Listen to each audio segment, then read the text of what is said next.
ഹരേ ഹരേ ഹരേ കൃഷ്ണ കൃഷ്ണ കൃഷ്ണ ഹരേ ഹരേ ഹരേ രാമ രാമ രാമ ഹരേ ഹരേ ഹരേ കൃഷ്ണ കൃഷ്ണ കൃഷ്ണ ഹരേ ഹരേ ഹരേ രാമ രാമ രാമ ഹരേ ഹരേ ഹരേ കൃഷ്ണ കൃഷ്ണ കൃഷ്ണ ഹരേ ഹരേ ഹരേ രാമ രാമ രാമ ഹരേ ഹരേ. ജയ രാധാ മാധവ ജയ കുഞ്ച ബിഹാരി. ജയ രാധാ മാധവ ജയ കുഞ്ച ബിഹാരി. ജയ ഗോപി ജന വല്ലഭ ജയ ഗോപി ജന വല്ലഭ ജയ ഗിരിവരധാരി ജയ ഗിരിവരധാരി. ജയ രാധാ മാധവ ജയ കുഞ്ച ബിഹാരി. ജയ രാധാ മാധവ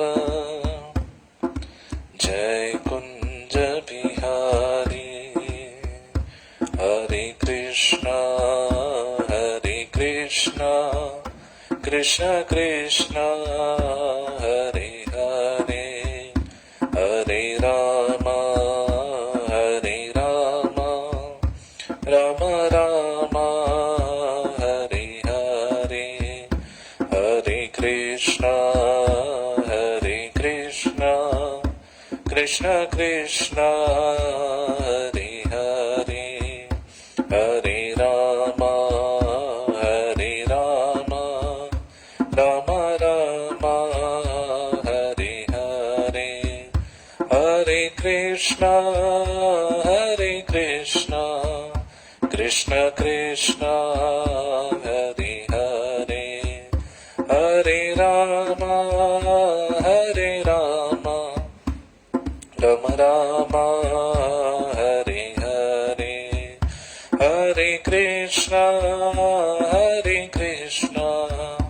കൃഷ്ണ കൃഷ്ണ ഹരേ ഹരേ. ഹരേ രാമ രാമ രാമ ഹരേ ഹരേ. ഹരേ കൃഷ്ണ കൃഷ്ണ കൃഷ്ണ ഹരേ ഹരേ. ഹരേ രാമ രാമ രാമ ഹരേ ഹരേ. ജയ ജയ ഭാഗവത ദേവ ജയ ജയ ഭാഗവത. ജയ ജയ രാധാ കൃഷ്ണ സ്വരൂപ ജയ ജയ ഭാഗവത. ജയ ജയ ഭാഗവത ദേവ ജയ ജയ ഭാഗവത. ജയ ജയ രാധാ കൃഷ്ണ സ്വരൂപ ജയ ജയ ഭാഗവത. ഹരേ കൃഷ്ണ കൃഷ്ണ കൃഷ്ണ ഹരേ ഹരേ. ഹരേ രാമ രാമ രാമ ഹരേ ഹരേ. ഹരേ കൃഷ്ണ കൃഷ്ണ കൃഷ്ണ ഹരേ ഹരേ. ഹരേ രാമ രാമ രാമ ഹരേ ഹരേ. ഹരേ കൃഷ്ണ കൃഷ്ണ കൃഷ്ണ ഹരേ ഹരേ. ഹരേ രാമ രാമ രാമ ഹരേ ഹരേ. ഹരേ കൃഷ്ണ കൃഷ്ണ കൃഷ്ണ ഹരേ ഹരേ. ഹരേ രാമ രാമ രാമ ഹരേ ഹരേ. Krishna Hare Krishna Krishna Krishna Hare Hare Hare Rama Hare Rama Rama Rama Hare Hare Namaste Narasimhaya Namaste Narasimhaya Prahlada Ladadayine Prahlada Ladadayine Hiranyakashipo Vakshaha Hiranyakashipo Vakshaha Shilaganganakhalaye Shilaganganakhalaye Ito Nasimha Bharato Nasimha Ito Nasimha Bharato Nasimha Yado Yado Yami Tato Nasimha Yado Yado Yami Tato Nasimha Vahe Nasimha Hridaye Nasimha Vahe Nasimha Hridaye Nasimha Nasimha Bhadim Sharanam Prapatye Nasimha Bhadim Sharanam Prapatye Tapakara Kamana Vare Nakha Adbhuta Shringa Adita Hiranyakashipo Tanupinga Ishabadita Ahari Rupa Jai Jagadisha Hare Jai Jagadisha Hare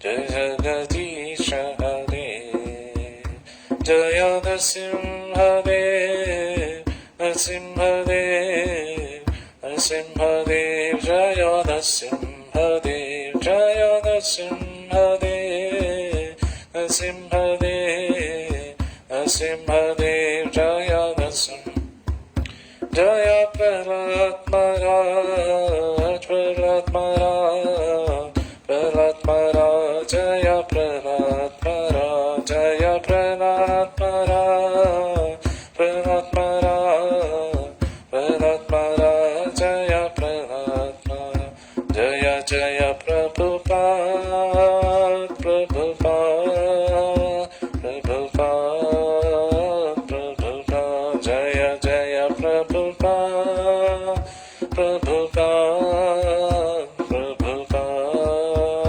Prabhupada Jaya Jaya Gurudev Gurudev Gurudev Gurudev Jaya Jaya Gurudev Gurudev Gurudev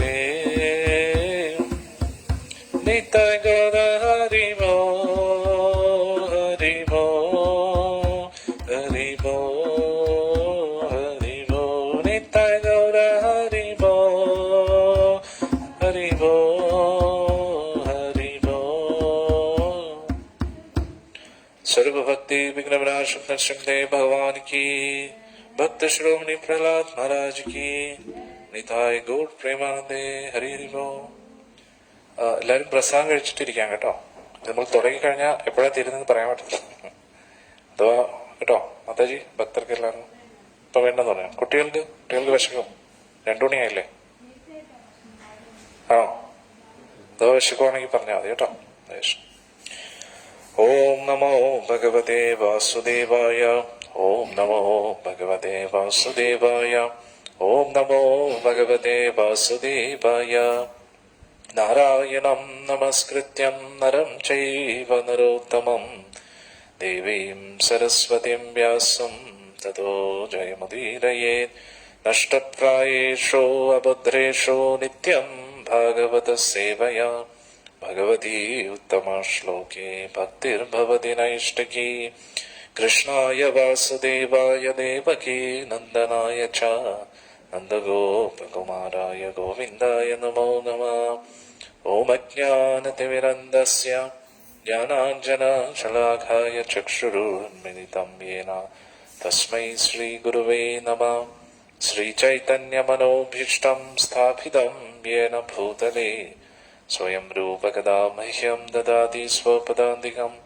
വന്ദേഹം ശ്രീഗുരും ശ്രീയുതാപദകമലം ശ്രീഗുരും വൈഷ്ണവാംശ്ച ശ്രീരൂപം സാഗ്രജാതം സഹഗണരഘുനാഥാന്വിതം തം സജീവം സാദ്വൈതം സാവധൂതം പരിജനാസഹിതം കൃഷ്ണചൈതന്യദേവം ശ്രീരാധാകൃഷ്ണപാദാൻ സഹഗണലളിതാ ശ്രീവിശാഖാന്വിതം ച. നമോ വിഷ്ണുപാദായ കൃഷ്ണപൃഷ്ഠായ ഭൂതലേ ശ്രീമതേ ജയപതാക സ്വാമിനിതി നാമിനി നമാചാര്യപാദായ നിതായ കൃപപ്രദായിനി ഗൗരകഥാധാമധായ നഗരഗ്രാമധാരിണി. നമോ വിഷ്ണുപാദായ കൃഷ്ണപൃഷ്ഠായ ഭൂതലേ ശ്രീമതേ ഭക്തിവേദാന്ത സ്വാമിനിതി നാമിനെ. നമസ്തേ സാരസ്വതേ ദേവേ ഗൗരവാണി പ്രചാരിണി നിർവിശേഷശൂന്യവാദി പാശ്ചാത്യദേശതാരിണി. നമോ മഹാവദന്യായ കൃഷ്ണപ്രേമപ്രദായതേ കൃഷ്ണായ കൃഷ്ണചൈതന്യ നാമിനേ ഗൗരത്വിഷേ നമഃ. വാഞ്ചാകൽപതരുഭ്യശ്ച കൃപാസിന്ധുഭ്യ ഏവ ച പതിതാനാം പാവനേഭ്യോ വൈഷ്ണവേഭ്യോ നമോ നമഃ. ഹേ കൃഷ്ണ കരുണാ സിന്ധോ ദീനബന്ധോ ജഗത്പതേ ഗോപേശ ഗോപികാ കാന്ത രാധാകാന്ത നമോസ്തുതേ. തപ്തകാഞ്ചന ഗൗരാംഗീ രാധേ വൃന്ദാവനേശ്വരി വൃഷഭാനുസുതേ ദേവി പ്രണമാമി ഹരിപ്രിയേ. ജയ ശ്രീകൃഷ്ണ ചൈതന്യ പ്രഭോ നിത്യാനന്ദ ശ്രീ അദ്വൈത ഗദാധര ശ്രീവാസദി ഗൗരഭക്തവൃന്ദ. ഹരേ കൃഷ്ണ കൃഷ്ണ കൃഷ്ണ ഹരേ ഹരേ ഹരേ രാമ രാമ രാമ ഹരേ ഹരേ. ഹരേ കൃഷ്ണ കൃഷ്ണ കൃഷ്ണ ഹരേ ഹരേ ഹരേ രാമ രാമ രാമ ഹരേ ഹരേ.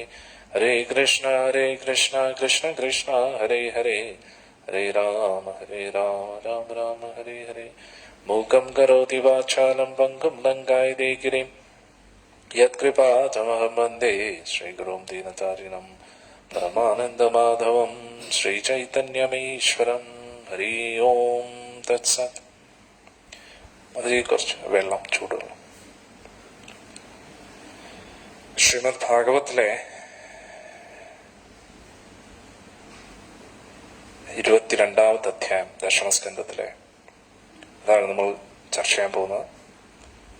രാധാഷ്ടമി 11-ാം തീയതിയാണ്. ഗോപികമാരുടെ ഭക്തിയിലേക്ക് നമ്മൾ പ്രവേശിക്കുകയാണ് ഈ ഒരു അധ്യായത്തിലൂടെ.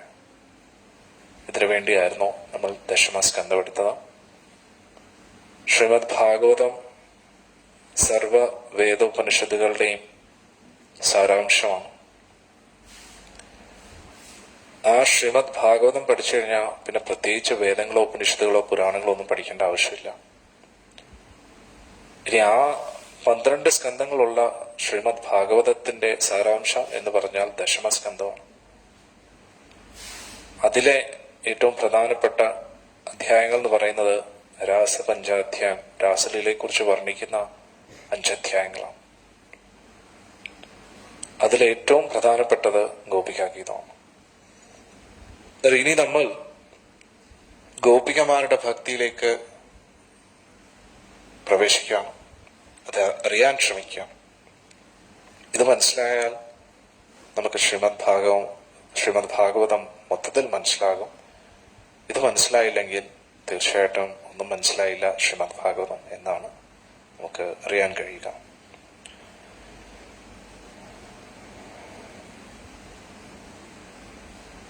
ശ്രീമദ് ഭാഗവത്തിലെ 22-ാമത്തെ അധ്യായം, 20-ാമത്തെ അധ്യായത്തിൽ ആ ശരത്കാല സമയത്ത് വൃന്ദാവനത്തിലുണ്ടായ മാറ്റങ്ങളെ കുറിച്ചാണ് നമ്മൾ പഠിച്ചത്. 21-ാമത്തെ അധ്യായത്തിൽ നമ്മൾ ഭഗവാൻ ഓടക്കുള്ളിൽ ഊതുന്ന ആ ഒരു ഭാഗം, ഭഗവാൻ ആ വൃന്ദാരണ്യത്തിലേക്ക് പ്രവേശിക്കുന്നത് നമ്മൾ പഠിച്ചു. ഇനി 22-ാമത്തെ അധ്യായത്തിൽ ഭഗവാൻ ഗോപികമാരുടെ വസ്ത്രം മോഷ്ടിക്കുന്ന ഒരു രംഗമാണ്. ഭഗവാനെ ഏറ്റവും കൂടുതൽ തെറ്റിദ്ധരിക്കാനുള്ള ഒരു അധ്യായമാണിത്. ഈ അധ്യായം പഠിക്കുന്ന സമയത്ത് നമുക്ക് ഒരുപാട് തെറ്റിദ്ധാരണകൾ ഉണ്ടാവും ഭഗവാനെ കുറിച്ച്. നമുക്കൊരു ശ്രമം നടത്താം. ഗുരുശിഷ്യ പരമ്പരയിലൂടെ യഥാർത്ഥത്തിൽ എന്തിനു വേണ്ടിയായിരുന്നു ഭഗവാൻ ഗോപികമാരുടെ വസ്ത്രത്തെ അപഹരിച്ചു കൊണ്ടുപോയത്. എന്തിനായിരുന്നു ഭഗവാൻ ആ ഒരു തമാശ ചെയ്തത്? ഈ ലോകത്ത് സാധാരണ ഒരു ആൺകുട്ടി പെൺകുട്ടിയെ കളിയാക്കുന്നത് പോലെയാണോ ഇതൊക്കെ? അതോ ഒരു സംസ്കാരമില്ലാത്ത പയ്യൻ അസഭ്യമായിട്ടുള്ളൊരു പ്രവൃത്തിയാണോ ഇത് ചെയ്തത്? ഇതൊക്കെ നമ്മൾ പഠിക്കാൻ ശ്രമിക്കാം ഈ ഒരു അധ്യായത്തിലൂടെ. ഹരേ കൃഷ്ണ. ശ്രീശുക ഉവാച ഹേമന്തേ പ്രഥമേ മാസി നന്ദവ്രജ കമാരിക ചേരുർഹവിഷ്യാം ഭുഞ്ജന കാർത്യായനി അർച്ചനവ്രതം. ശിവദേവ ഗോസ്വാമി പറയുന്നു,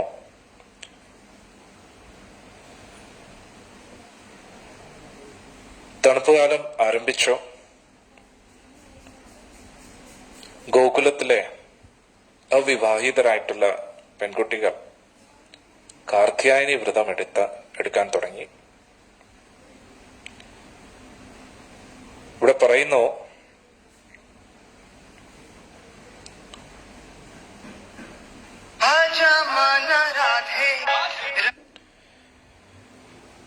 ഈ വ്രതം എടുത്തത് മാർഗശീർഷ മാസത്തിലാണ്. ഏകദേശം നവംബർ ഡിസംബർ ആ ഒരു കാലയളവിലാണെന്ന് പറയുന്നു. ഈ ഒരു മാസം മുഴുവൻ കാർത്യായനി വ്രതത്തിൽ അവരെന്താ കഴിക്കുന്നത്? കിച്ചടി, അധികം എരിവില്ലാത്ത കിച്ചടിയാണ് കഴിക്കുന്നത്. കിച്ചടി എന്ന് പറയുമ്പോൾ അരിയും പരിപ്പും കൂടെ മിക്സ് ചെയ്തിട്ട് വേവിച്ചിട്ടുള്ള ഒരു വിഭവം. അതായിരുന്നു ഒരു മാസം മുഴുവൻ കഴിച്ചിരുന്നത്.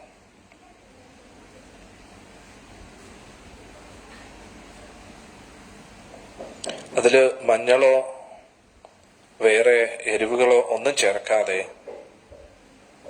പരിപ്പും അരിയും കൂടെ വേവിച്ചിട്ടുള്ള അത് ദേവിക്ക് നിവേദിച്ചിട്ട് അതായിരുന്നു കഴിച്ചിരുന്നത്. ആപ്ലുത്യാംബസീ കാളിന്ദ്യാം ജലാന്തേ ചോദിതേ അരുണേ കൃത്വാ പ്രതികൃതം ദേവീം അനാർച്ചുർ നൃപ സൈകതീം ഗന്ധേർമാലേ സുരഭിഭേർ ബലിഭിർധൂപദീപകൈ ഉച്ഛാവചൈശ്ചോപഹരൈ പ്രബലഫലതണ്ഡുലൈ.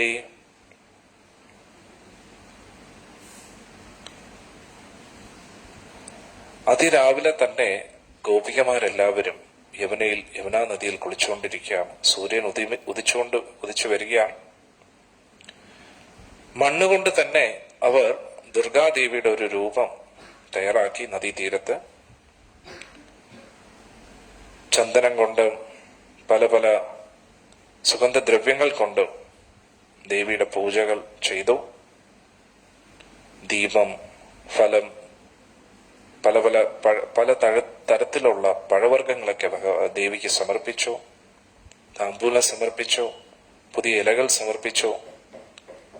വളരെ മനോഹരമായിട്ടുള്ള ഒരു മാലയും ദേവിക്ക് സമർപ്പിച്ചു. കാർത്യായനി മഹാമായേ മഹായോഗിനി അധീശ്വരി നന്ദഗോപസുതം ദേവി പതിമേ കുരുതേ നമ ഇതി മന്ത്രം ജപന്ത്യസ്ഥ പൂജ്യം ചക്രു കമാരിക. നിരം ഗോപാങ്കണകളെല്ലാം ഗോപികമാർ ഈ ഒരു മന്ത്രമാണ് ജപിച്ചത്. എന്താണ്? കാർത്യായനി മഹാമായേ മഹായോഗിനി അധീശ്വരി നന്ദഗോപസുതം ദേവി പതിമേ കുരുതേ നമ. നന്ദമഹാരാജന്റെ മകനായ ഭഗവാൻ കൃഷ്ണൻ ഇവിടെ പതിയാകണമേ എന്ന് പ്രാർത്ഥിച്ചു.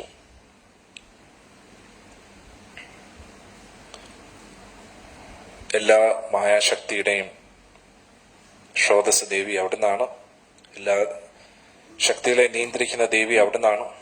അതുകൊണ്ട് നന്ദമഹാരാജന്റെ മകനെ നമ്മുടെ ഭർത്താവാക്കണമേ എന്ന് നമ്മൾ ദേവിക്ക് നമസ്കാരങ്ങൾ അർപ്പിക്കുന്നു എന്ന് പറഞ്ഞു. ഏവം മാസം വ്രതം ചേരോ കുമാരൈ കൃഷ്ണചേതസ ഭദ്രകാളീം സമാനർച്ചൂർ ഭൂയൻ നന്ദസുതപതി.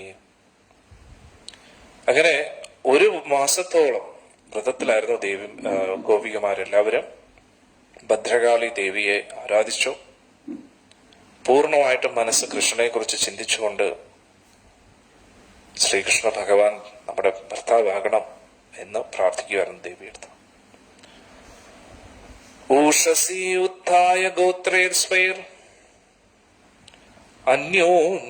അന്യോന്യാബ്ധ ബാഹവ കൃഷ്ണം ഉച്ചൈർജഗുര്യന്തേ കാളിന്ദ്യാം സ്നാതുമൻവഹം. ഓരോ ദിവസവും സൂര്യൻ ഉദിക്കുന്നതിന് മുമ്പേ തന്നെ അതിരാവിലെ എഴുന്നേൽക്കുമായിരുന്നു. അവരെല്ലാം തമ്മി അവരുടെ ഓരോ പേരുകളും വിളിച്ച് എല്ലാവരെയും ഒത്തുചേർന്നായിരുന്നു അവരെല്ലാവരും കൈകൾ പിടിച്ച് ഭഗവാന്റെ സ്തുതികൾ ഉറക്കെ പാടിക്കൊണ്ടാണ് കാളന്തി നദിയിൽ, അതായത് യമുനാ നദിയിൽ കുളിച്ചുകൊണ്ടിരുന്നത്.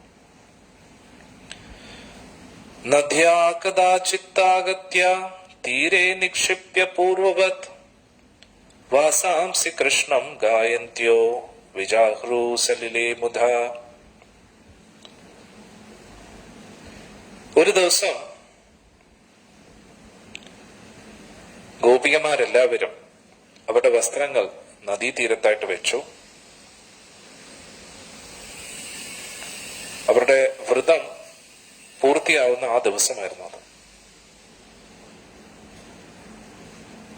അവരെല്ലാം ഭഗവാന്റെ സ്തുതികൾ പാടിക്കൊണ്ട് നദിയിൽ ഇങ്ങനെ കളിച്ചുകൊണ്ട് കുളിച്ചുകൊണ്ടിരിക്കുകയായിരുന്നു.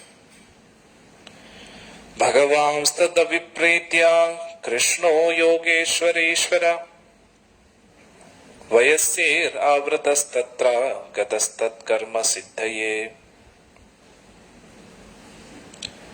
ഭഗവാന് സർവചരാചരങ്ങളുടെ നാഥനാണ്, എല്ലാവരുടെയും ഹൃദയത്തിലിരിക്കുന്ന പരമാത്മാവാണ്.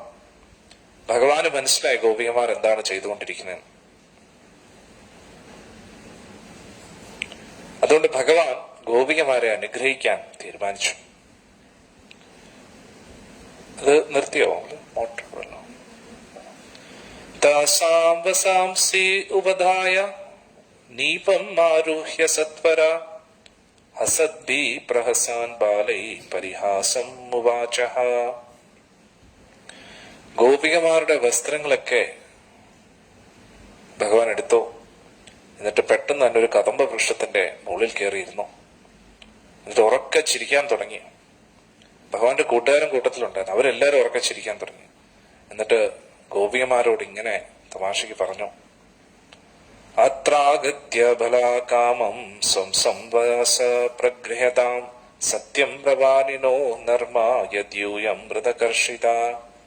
ഭഗവാൻ പറഞ്ഞു, പ്രിയപ്പെട്ട ഗോപികമാരെ, നിങ്ങൾ ഓരോ ഗോപികമാരും എന്റെ മുമ്പിൽ വരിക, എന്നിട്ട് നിങ്ങളുടെ വസ്ത്രം എടുത്തുകൊണ്ട് പോവുക. ഞാൻ തമാശ പറയുകയല്ല, ഞാൻ പറയുന്നത് സത്യമാണ്.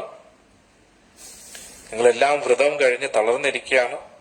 അതുകൊണ്ട് എത്രയും പെട്ടെന്ന് വന്ന് നിങ്ങളുടെ എല്ലാം വസ്ത്രം കൊണ്ടുപോകാൻ പറഞ്ഞു. നാമയാ ഉദീത പൂർവം വ അനൃതം തദ് ഇമേ വിധോ ഏകൈകാശ പ്രതിച്ഛധ്വം സഹൈവേതി സുമധ്യമ. ഞാൻ ഇതിനു മുമ്പേ കള്ളമേ പറഞ്ഞിട്ടില്ല. ആര് പറയാ? ഭഗവാൻ കൃഷ്ണൻ പറയാം. അതിന്റെ സാക്ഷിയാണ് എന്റെ ഈ കൂട്ടുകാരൊക്കെ. അതുകൊണ്ട് ഗോപികമാരെ എത്രയും പെട്ടെന്ന് വരൂ, ഓരോരുത്തരായിട്ട് വന്നിട്ട് ഈ വസ്ത്രങ്ങളെല്ലാം കൊണ്ടുപോകാൻ പറഞ്ഞു. തസ്യ തത് ശ്വേലിതം ദൃഷ്ട്വാ ഗോപ്യാ പ്രേമ പരിപ്ലുത വ്രീഡിത പ്രേക്ഷന്യോന്യം ജാതഃ സ ന നിര്യയോ. ഗോപികമാരെല്ലാം ഭഗവാൻ കൃഷ്ണൻ ഇങ്ങനെ കളിയാക്കുന്നതായിട്ട് കണ്ടിട്ട് ഉള്ളില് ഭഗവാനോട് വലിയ സന്തോഷവും സ്നേഹവും തോന്നി. എന്നിട്ട് തമ്മി നോക്കി അവർ ചിരിക്കാൻ തുടങ്ങി. പക്ഷെ ഉള്ളിലൊരു ചമ്മലും ഉണ്ടായിരുന്നു അവർക്ക്. പക്ഷെ അവർക്കൊരിക്കലും പുറത്തു വരാൻ തോന്നിയില്ല.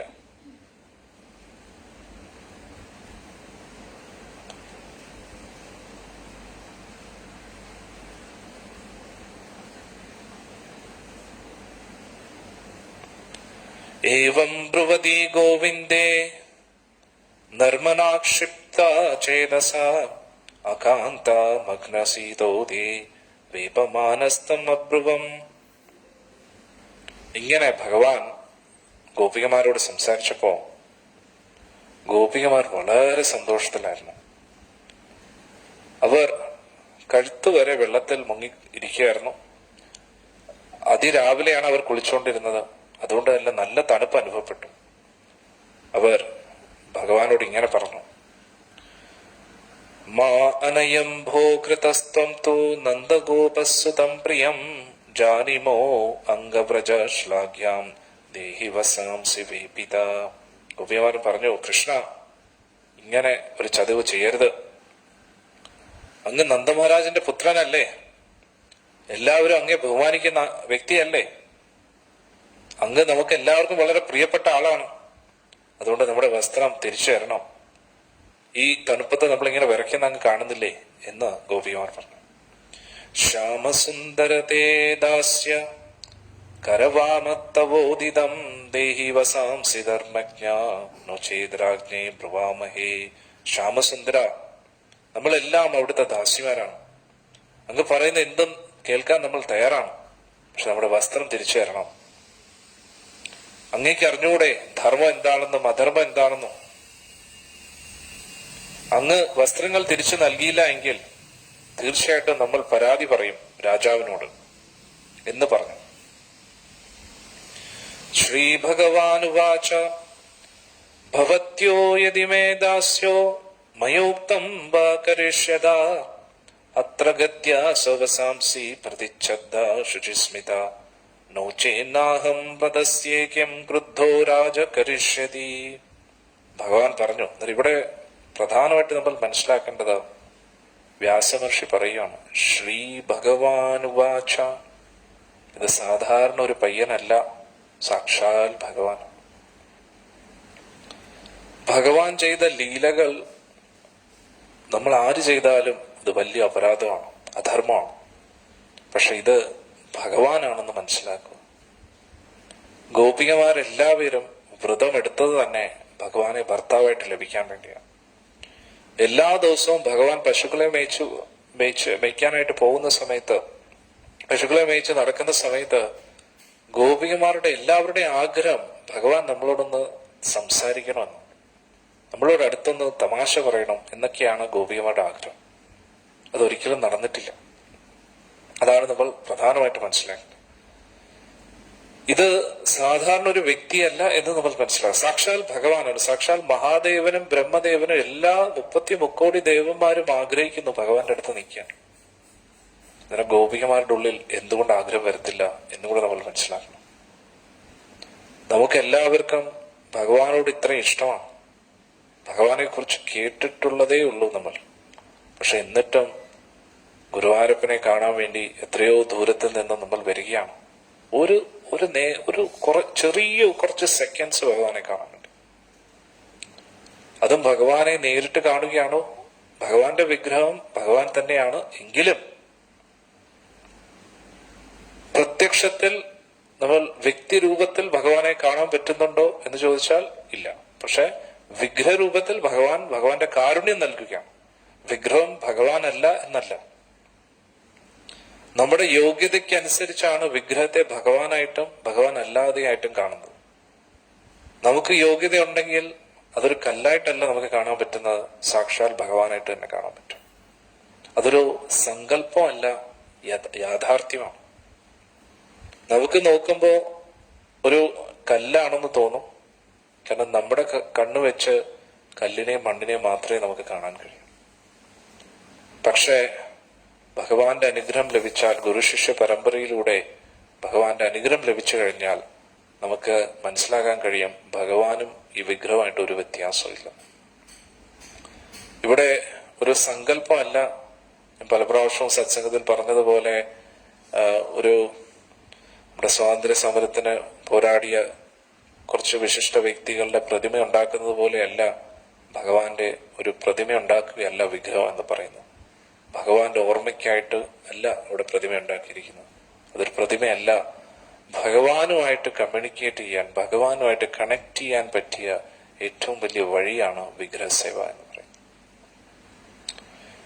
അപ്പോൾ നമ്മൾ മനസ്സിലാക്കേണ്ടത്, ഭഗവാന്റെ വിഗ്രഹസേവ നമ്മൾ ചെയ്യുമ്പോൾ നമുക്ക് ഇത്രയും ആനന്ദം ലഭിക്കുകയാണെങ്കിൽ, ഒരു സാന്ദ്രാനന്ദം അനുഭവപ്പെടുകയാണെങ്കിൽ, ഭഗവാനെ പ്രത്യക്ഷത്തിൽ കാണുമ്പോൾ എന്തായിരിക്കും ആനന്ദം എന്ന് നമുക്ക് ചിന്തിക്കാൻ പോലും കഴിയില്ല. എല്ലാവർക്കും ഭഗവാനോട് ഇഷ്ടമാണ്. എല്ലാവർക്കും ഭഗവാനോട് വ്യത്യസ്ത രീതികളിലാണ് ഇഷ്ടം. ഭഗവാൻ എല്ലാവരുടെയും അച്ഛനും അമ്മയാണ്. ഭഗവാൻ അച്ഛനും അമ്മയും ആവശ്യമില്ല. ഭഗവാനിൽ നിന്നാണ് ഈ പ്രപഞ്ചമെല്ലാം വരുന്നത്. പക്ഷെ എന്നിട്ടും ഭഗവാൻ ഒരു അച്ഛനും അമ്മയുണ്ട്, നന്ദമഹാരാജും യശോദാമ്മ, ദേവകി അമ്മ, വസുദേവര്. കാരണം അവർ ആഗ്രഹിച്ചു ഭഗവാനെ മകനായിട്ട് കിട്ടാൻ വേണ്ടി. ഭഗവാന് ആരുടെയും കൂട്ടിന്റെ ആവശ്യമില്ല. പക്ഷെ എന്നിട്ടും ഭഗവാൻ കൂട്ടുകാരനാവുകയാണ് അർജുനന്. ഭഗവാന്റെ വിശ്വരൂപം കണ്ടപ്പോൾ അർജുനന് മനസ്സിലായി, ഇത് സർവ ചരാചരങ്ങളുടെയും നാഥനാണ്. ഇത് എങ്ങനെയാണ് എന്റെ കൂട്ടുകാരനാവുന്നത്? അതിനുള്ള എന്ത് യോഗ്യതയാണ് എനിക്കുള്ളത് എന്ന് അർജുൻ ചിന്തിക്കുകയാണ്. അന്നേരം ഭഗവാനെ നമുക്ക് മകനായിട്ട് കിട്ടാം, കൂട്ടുകാരനായിട്ട് കിട്ടാം, സഹോദരനായിട്ട് കിട്ടാം. ബലരാമസ്വാമി ഭഗവാന്റെ ചേട്ടനാണ്, ഭഗവാന്റെ അനിയനാണ്. ബലരാമസ്വാമിയുടെ അനിയനാണ് ഭഗവാൻ കൃഷ്ണൻ. ഭഗവാന്, അതായത് നമുക്ക് ഈ ലോകത്തിലുള്ള എല്ലാ ബന്ധങ്ങളും ഭഗവാനുമായിട്ട് സ്ഥാപിക്കാൻ പറ്റും.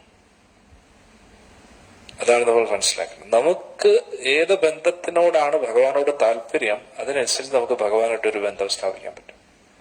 നമുക്ക് അദ്ദേഹത്തെ ഒരു സുഹൃത്തായിട്ടാണ് വേണ്ടുന്നത് എങ്കിൽ നമുക്കൊരു സുഹൃത്താകാൻ കഴിയും.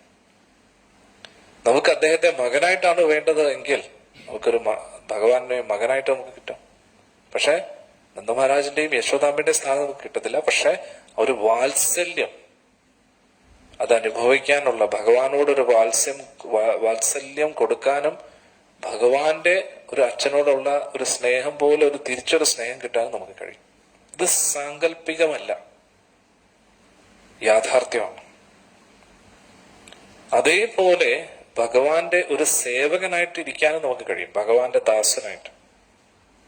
ഇതെല്ലാം പല പല രസങ്ങൾ എന്ന് പറയും. ഭഗവാനുമായിട്ടുള്ള ബന്ധങ്ങളുടെ വ്യത്യസ്ത ഭാവങ്ങളാണ് ശാന്തരസം, ദാസ്യരസം, സാഖ്യരസം, വാത്സല്യരസം, മാധുര്യരസം. മാധുര്യരസത്തിൽ ഒരു വ്യക്തിക്ക് ഭഗവാനോട് പ്രേമം, ഇതെല്ലാം പ്രേമമാണെങ്കിൽ പോലും ഈ പ്രേമത്തിൽ ഒരു വ്യത്യസ്ത ബന്ധത്തിന്റെ അടിസ്ഥാനത്തിലുള്ള പ്രേമം. എങ്ങനെയുള്ള ബന്ധം? ഭഗവാനെ ഭർത്താവായിട്ട് കാണുന്നൊരു ബന്ധം. ഭഗവാൻ ഈ ലോകത്തിൽ ആരെയും ആവശ്യമില്ല, ആരുടെ ആവശ്യമില്ല. പക്ഷെ ഗോപികമാർ ആഗ്രഹിച്ചു ഭഗവാനെ ഭർത്താവായിട്ട് കിട്ടാൻ. അതും ഏത് രീതിയിലുള്ള ഭർത്താവ്, അതും വളരെ ഇമ്പോർട്ടന്റ് ആണ്. ഒരു കാമുകനായിട്ട് ഇരുന്നാൽ മതി എന്നാണ്. കാമുകനായിട്ട് ഭഗവാനെ കിട്ടണമെന്നാണ് ആഗ്രഹിക്കുന്നത്. അതുകൊണ്ട് ഗോപികമാരുടെ ആഗ്രഹത്തെ പൂർത്തീകരിക്കാൻ വേണ്ടി ഭഗവാൻ അതിനും തയ്യാറാവുകയാണ്. പൊതുവെ ചില വ്യക്തികൾ പറയും നമുക്ക് ശ്രീരാമനെ ഇഷ്ടമാണ്, പക്ഷെ കൃഷ്ണനെ ഇഷ്ടമല്ല. ചില വ്യക്തികൾ കാരണം എന്താ? ഭഗവാൻ ഇങ്ങനെ ഒന്നും ശരിയല്ല. ഭഗവാൻ മോഷ്ടിക്കും, ഭഗവാൻ പെണ്ണുങ്ങളുടെ പുറകെ നടക്കും. ഇതൊക്കെ എത്ര അടിസ്ഥാനരഹിതമായിട്ടുള്ള സംസാരമാണെന്ന് നോക്കണേ. ഭഗവാൻ ഏതെങ്കിലും പെണ്ണുങ്ങളുടെ പുറകെ നടന്നിട്ടുണ്ടോ? ഇല്ല. പെണ്ണുങ്ങൾ ഇങ്ങോട്ടാണ് വരുന്നത്. എല്ലാ ഗോപികമാരും ഭഗവാന്റെ പുറകിലാണ്. ത്രിലോകങ്ങളിലുള്ള എല്ലാ സ്ത്രീജനങ്ങളും ഭഗവാന്റെ പുറകിലാണ്. ദേവലോകത്തെ ദേവാങ്കണകളും അപ്സരസുകളും എല്ലാം ഭഗവാന്റെ പുറകിലാണ്. എന്തിനേറെ പറയുന്നത്, മഹാദേവൻ പോലും കൊതിക്കുന്നു ഭഗവാന്റെ ഭാര്യയാകാൻ. സാക്ഷാൽ മഹാദേവൻ തല്ലോ. ഇനി നരകാസുരൻ അപഹരിച്ചു കൊണ്ടുപോയ രാജപുത്രിമാരെല്ലാവരും ആഗ്രഹിച്ചത് ഭഗവാനെ ഭർത്താവായിട്ട് കിട്ടണമെന്നാണ്. ഭഗവാൻ അവരെയും സ്വീകരിക്കുക. ഇതിനു മുമ്പേ ഭഗവാൻ ശ്രീരാമസ്വാമിയായിട്ട് വന്നപ്പോ വാനരന്മാർക്ക് എല്ലാവർക്കും ആഗ്രഹമുണ്ട് ഭഗവാന്റെ അടുത്ത് നിൽക്കണമെന്ന്. അവർക്ക് എല്ലാവർക്കും സീതാദേവിയുടെ അസൂയം തോന്നിയിട്ടുണ്ട്, പ്രത്യേകിച്ച് ഹനുമാൻ സ്വാമിക്ക്. എപ്പോഴും രാമന്റെ അടുത്താണെന്നല്ലോ. രാമന്റെ അടുത്ത് ഒരു കംപ്ലൈന്റ് ഇത് പറയാം, നമുക്ക് ആർക്കും രാമന്റെ അടുത്ത് ഇത്രയും നിൽക്കാൻ കഴിയില്ല. സീതാദേവിക്ക് രാമനെ ഫുള്ളായിട്ട് കിട്ടിയിരിക്കുകയാണ്. അത് ഏകപത്നി വ്രതനാണ്, വേറൊരു ഭാര്യയില്ല. എത്ര ഭാഗ്യവതിയാണ് സീതാദേവി എന്നാണ് എല്ലാവരും ചിന്തിക്കുന്നത്. നമുക്ക് ഇതേപോലെ ഭഗവാന്റെ അടുത്ത് നിൽക്കാൻ കഴിഞ്ഞിരുന്നു എങ്കിൽ എന്ന് ചിന്തിച്ചു. ഇതാണ് അസുരന്മാരും ദേവന്മാരും തമ്മിലുള്ള വ്യത്യാസം. അസുരന്മാർക്ക് ഭഗവാന്റെ ശക്തിയെ വേണം, ഭഗവാനെ വേണ്ട. ദേവന്മാർക്ക് എങ്ങനെയാ, അല്ലെങ്കിൽ ഭക്തർക്ക് പ്രത്യേകിച്ചും ഭഗവാനെയും ഭഗവാന്റെ ശക്തിയും, ഭഗവാന്റെ സന്തോഷത്തിന് ഭഗവാന്റെ ശക്തി, ഭഗവാനെയാണ് അവർക്ക് പ്രധാനമായിട്ട്. ഭഗവാൻ ഇല്ലാതെ ഭഗവാന്റെ ശക്തിയെ മാത്രം നമ്മൾ ആഗ്രഹിക്കുന്നത് അത് അസുര സ്വഭാവമാണ്. നമുക്ക് ലക്ഷ്മി വേണം, നാരായണൻ വേണ്ട, സീതാദേവി അല്ലെ, രാവണന്റെ സ്വഭാവം അതല്ലേ. സീതാദേവിയെ വേണം, രാമനെ വേണ്ട. അവന്റെ സ്വാർത്ഥതയ്ക്കും കാമത്തിനും വേണ്ടി ദേവിയെ ഉപയോഗിക്കാൻ ശ്രമിക്കുകയാണ് രാവണൻ. ഇതാണ് നമ്മൾ മനസ്സിലാക്കേണ്ടത്. ആസുരിക സ്വഭാവമാണിത്. അപ്പോൾ ഈ ഗോപികമാരെല്ലാവരും പൂർവ ജന്മത്തിൽ അവർ വാനരന്മാരായിരുന്നു, പല പല ഋഷിമാരായിരുന്നു. അവരെല്ലാം ഭഗവാന്റെ അടുത്ത് നിൽക്കാൻ ആഗ്രഹിച്ചവരാണ്. ഇതുകൂടാതെ ഭഗവാന്റെ നിത്യപാർഷദരായിട്ടുള്ള ഗോപികമാരുണ്ട്. അപ്പോൾ ഭഗവാന്റെ കാരുണ്യത്തെയാണ് നമ്മൾ ഇവിടെ മനസ്സിലാക്കേണ്ടത്. ഒരു പക്ഷേ ശ്രീരാമ രൂപത്തെ കാട്ടിയും ഭഗവാന്റെ കാരുണ്യം ഏറ്റവും കൂടുതൽ ശ്രീകൃഷ്ണ രൂപത്തിലാണ്. ഭഗവാൻ ശ്രീകൃഷ്ണ രൂപത്തിൽ വരുമ്പോഴാണ് ഭഗവാന്റെ കാരുണ്യം ഏറ്റവും കൂടുന്നത്. കാരണം എന്താ? ശ്രീരാമസ്വാമി എന്താ പറഞ്ഞത്? ഞാൻ ഏകപത്നി വ്രതനാണ്. അതുകൂടാതെ പ്രജകളിൽ നിന്ന് ഒരാള്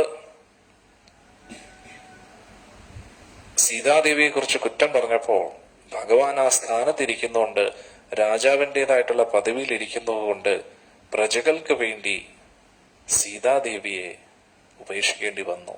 ഉപേക്ഷിച്ചു എന്ന് പറയാൻ കഴിയില്ല, പക്ഷെ എന്നാലും നമ്മൾ നോക്കുകയാണെങ്കിൽ. പക്ഷേ ഭഗവാനെ നോക്കി കഴിഞ്ഞു കഴിഞ്ഞാൽ ഈ ഗോപികമാരെല്ലാവരും ആഗ്രഹിച്ച എന്താണ്? ഭഗവാനെ ഭർത്താവായിട്ട് കിട്ടണമെന്ന്. ഭഗവാൻ അതൊക്കെ പൂർത്തീകരിക്കാൻ തയ്യാറായിട്ട് നിൽക്കുകയാണ്. അത് ഭഗവാന്റെ കാരുണ്യമല്ലേ എന്നാണ് നമ്മൾ മനസ്സിലാക്കേണ്ടത്. ഭഗവാൻ സീതാദേവിയെ ഉപേക്ഷിച്ചതും നമ്മളോടുള്ള കാരുണ്യമാണ്. കാരണം എന്താ? പ്രജകൾക്ക് വേണ്ടി. ഇനി ഭഗവാൻ ഗോപികമാരെ സ്വീകരിക്കുന്നതും നമ്മളോടുള്ള കാരുണ്യമാണ്. നമുക്കൊരു പ്രചോദനം നൽകുകയാണ്, പ്രതീക്ഷ നൽകുകയാണ്. ഭഗവാൻ എല്ലാവരെയും സ്വീകരിക്കാൻ തയ്യാറാണ്. നരകാസുരൻ എത്രയോ നാളുകൾ ബന്ദിയാക്കി വെച്ച സ്ത്രീജനങ്ങൾ, പല പല രാജാക്കന്മാരുടെയും പെൺകുട്ടികൾ, അവരെല്ലാവരെയും മോചിപ്പിച്ചപ്പോൾ അവരെല്ലാവരും ഒരേ സ്വരത്തിൽ പറഞ്ഞു, നമ്മളെല്ലാവരും ആഗ്രഹിക്കുന്നത് അങ്ങയുടെ ഭാര്യയാകാനാണ്. അപ്പോൾ ഭഗവാൻ ഇത്രയും നാളും നിങ്ങൾ നരകാസുരന്റെ ബന്ദിയല്ലായിരുന്നോ, പിന്നെ ഞാൻ എങ്ങനെ സ്വീകരിക്കാൻ കഴിയും എന്നൊന്നും പറഞ്ഞില്ല. അവരെയും ഭഗവാൻ സ്വീകരിക്കണം. ഇപ്പോൾ ഭഗവാൻ പ്രധാനമായിട്ടും ചെയ്ത എല്ലാ കാര്യങ്ങളും ശ്രീമദ് ഭാഗവത്തിൽ വന്നിട്ടുണ്ട്. ഭഗവാൻ ഗോപികമാരുടെ വസ്ത്രം മോഷ്ടിച്ചിട്ട് മരത്തിന്റെ മുകളിൽ ഇരിക്കുന്നത്, ഇത് ഭഗവാന്റെ സ്ഥിരം ഒരു സ്വഭാവമാണെങ്കിൽ നമുക്ക് ഭഗവാനെ ചോദ്യം ചെയ്യാം. അങ്ങനെ എന്തെങ്കിലും ഭഗവാൻ ചെയ്തിട്ടുണ്ട് എങ്കിൽ ശ്രീമദ് ഭാഗവത്തിൽ എന്തായാലും പറയണ്ടേ? ഇവിടെ ശരത്കാലം വന്നപ്പോൾ ഗോപികമാരുടെ വ്രതം പൂർത്തീകരിക്കേണ്ട ദിവസമായപ്പോഴാണ് ഭഗവാൻ അവിടെ വരുന്നത്. അപ്പോൾ പിന്നെ നമുക്ക് ഭഗവാനെ എങ്ങനെ കുറ്റം പറയാൻ പറ്റും? ഇനി അങ്ങനെ ആണെങ്കിൽ പോലും ഈ പ്രപഞ്ചം മുഴുവൻ അദ്ദേഹത്തിൻ്റെതാണ്. എല്ലാവരും അദ്ദേഹത്തിന്റെ ഭാര്യമാരാണ്. നമ്മൾ ആൺ ശരീരത്തിലിരുന്നാലും പെൺ ശരീരത്തിലിരുന്നാലും ഈ പ്രകൃതി മൊത്തത്തിൽ അദ്ദേഹത്തിന്റെ സേവകരാണ്. അതുകൊണ്ട് നമ്മൾ എല്ലാവരും അദ്ദേഹത്തിന്റെ സേവനം ചെയ്യേണ്ടവരാണ്. അതുകൊണ്ട് ഭഗവാൻ എന്ത് തെറ്റാണ് ചെയ്തത്? നിർഭാഗ്യവശാൽ ഈ ഒരു തത്വം മനസ്സിലാക്കാതെ ഭഗവാനെ കുറിച്ച് നമ്മൾ തെറ്റിദ്ധരിക്കുകയാണ്. അത് വലിയൊരു അപരാധമാണ്. നമ്മൾ ഒരിക്കലും അങ്ങനെ ചിന്തിക്കരുത്. ഈ പ്രപഞ്ചത്തിലുള്ള എല്ലാം ഗുരുവായൂരപ്പന്റേതാണ്. അതുകൊണ്ട് അദ്ദേഹം ആരെ സ്വീകരിച്ചാലും ആരുടെ എന്തെടുത്താലും അതിലെന്താണ് തെറ്റ്? എല്ലാം അദ്ദേഹത്തിൻ്റെതല്ലേ, അദ്ദേഹത്തിന് വേണ്ടിയുള്ളതല്ലേ? പക്ഷെ എന്നിട്ടും ഭഗവാൻ എല്ലാവർക്കും സ്വാതന്ത്ര്യം നൽകുകയാണ്. ഭഗവാൻ ആരുടെയും സ്വാതന്ത്ര്യത്തിൽ ഇടപെടാറില്ല. നമുക്ക് അദ്ദേഹത്തെ മറന്ന് ജീവിക്കാനാണ് ആഗ്രഹമെങ്കിൽ ശരിയായിക്കോളൂ. നമുക്ക് അദ്ദേഹത്തെ വേണമെന്നാണെങ്കിൽ ശരി, വന്നോളൂ. രണ്ടിനും ഓക്കെയാണ് ഭഗവാൻ. ഇനി പകുതി അദ്ദേഹത്തെ ഇഷ്ടം, പകുതി ഇഷ്ടമല്ല, പകുതി അകന്നു നിൽക്കണം, അതിനും ഭഗവാൻ ഓക്കെയാണ്. കംപ്ലീറ്റ് സ്വാതന്ത്ര്യം നമുക്ക് നൽകിയിരിക്കുകയാണ് ഭഗവാൻ. ഇങ്ങനെ ആര് നൽകും? ഒന്ന് ആലോചിച്ചോ. ഭഗവാൻ അല്ലാതെ ആര് നൽകും ഇത്രയും സ്വാതന്ത്ര്യം? നമ്മൾ തന്നെ, നമ്മുടെ കുട്ടികൾ, നമ്മൾ സ്നേഹിച്ച് വളർത്തുന്ന കുട്ടികൾ നമ്മൾ പറയുന്നത് കേൾക്കാതെ വരുമ്പോൾ നമുക്ക് ദേഷ്യം വരും, നമുക്ക് അംഗീകരിക്കാൻ പറ്റത്തില്ല. നമ്മൾ പുറമേ പറയും അവരുടെ നന്മയ്ക്ക് വേണ്ടിയാണെന്നൊക്കെ, കറക്റ്റാണ്. എന്നാലും ഉള്ളിൻ്റെ ഉള്ളിൽ നിന്നൊരു വിഷമം വരത്തില്ലേ? നമ്മൾ പറഞ്ഞിട്ട് എന്താ കേൾക്കാത്തത് എന്നൊരു ചിന്ത വളരെ സ്ട്രോങ് ആയിട്ട് വരും. പക്ഷേ ഭഗവാൻ, നമ്മളെല്ലാവരും ഭഗവാന്റെ മക്കളാണ്. നമുക്ക് അദ്ദേഹത്തിന്റെ നാമം ജപിക്കാൻ താല്പര്യമില്ല, നമുക്ക് അദ്ദേഹത്തിന്റെ ഒരു കാര്യം ചെയ്യാനും താല്പര്യമില്ല.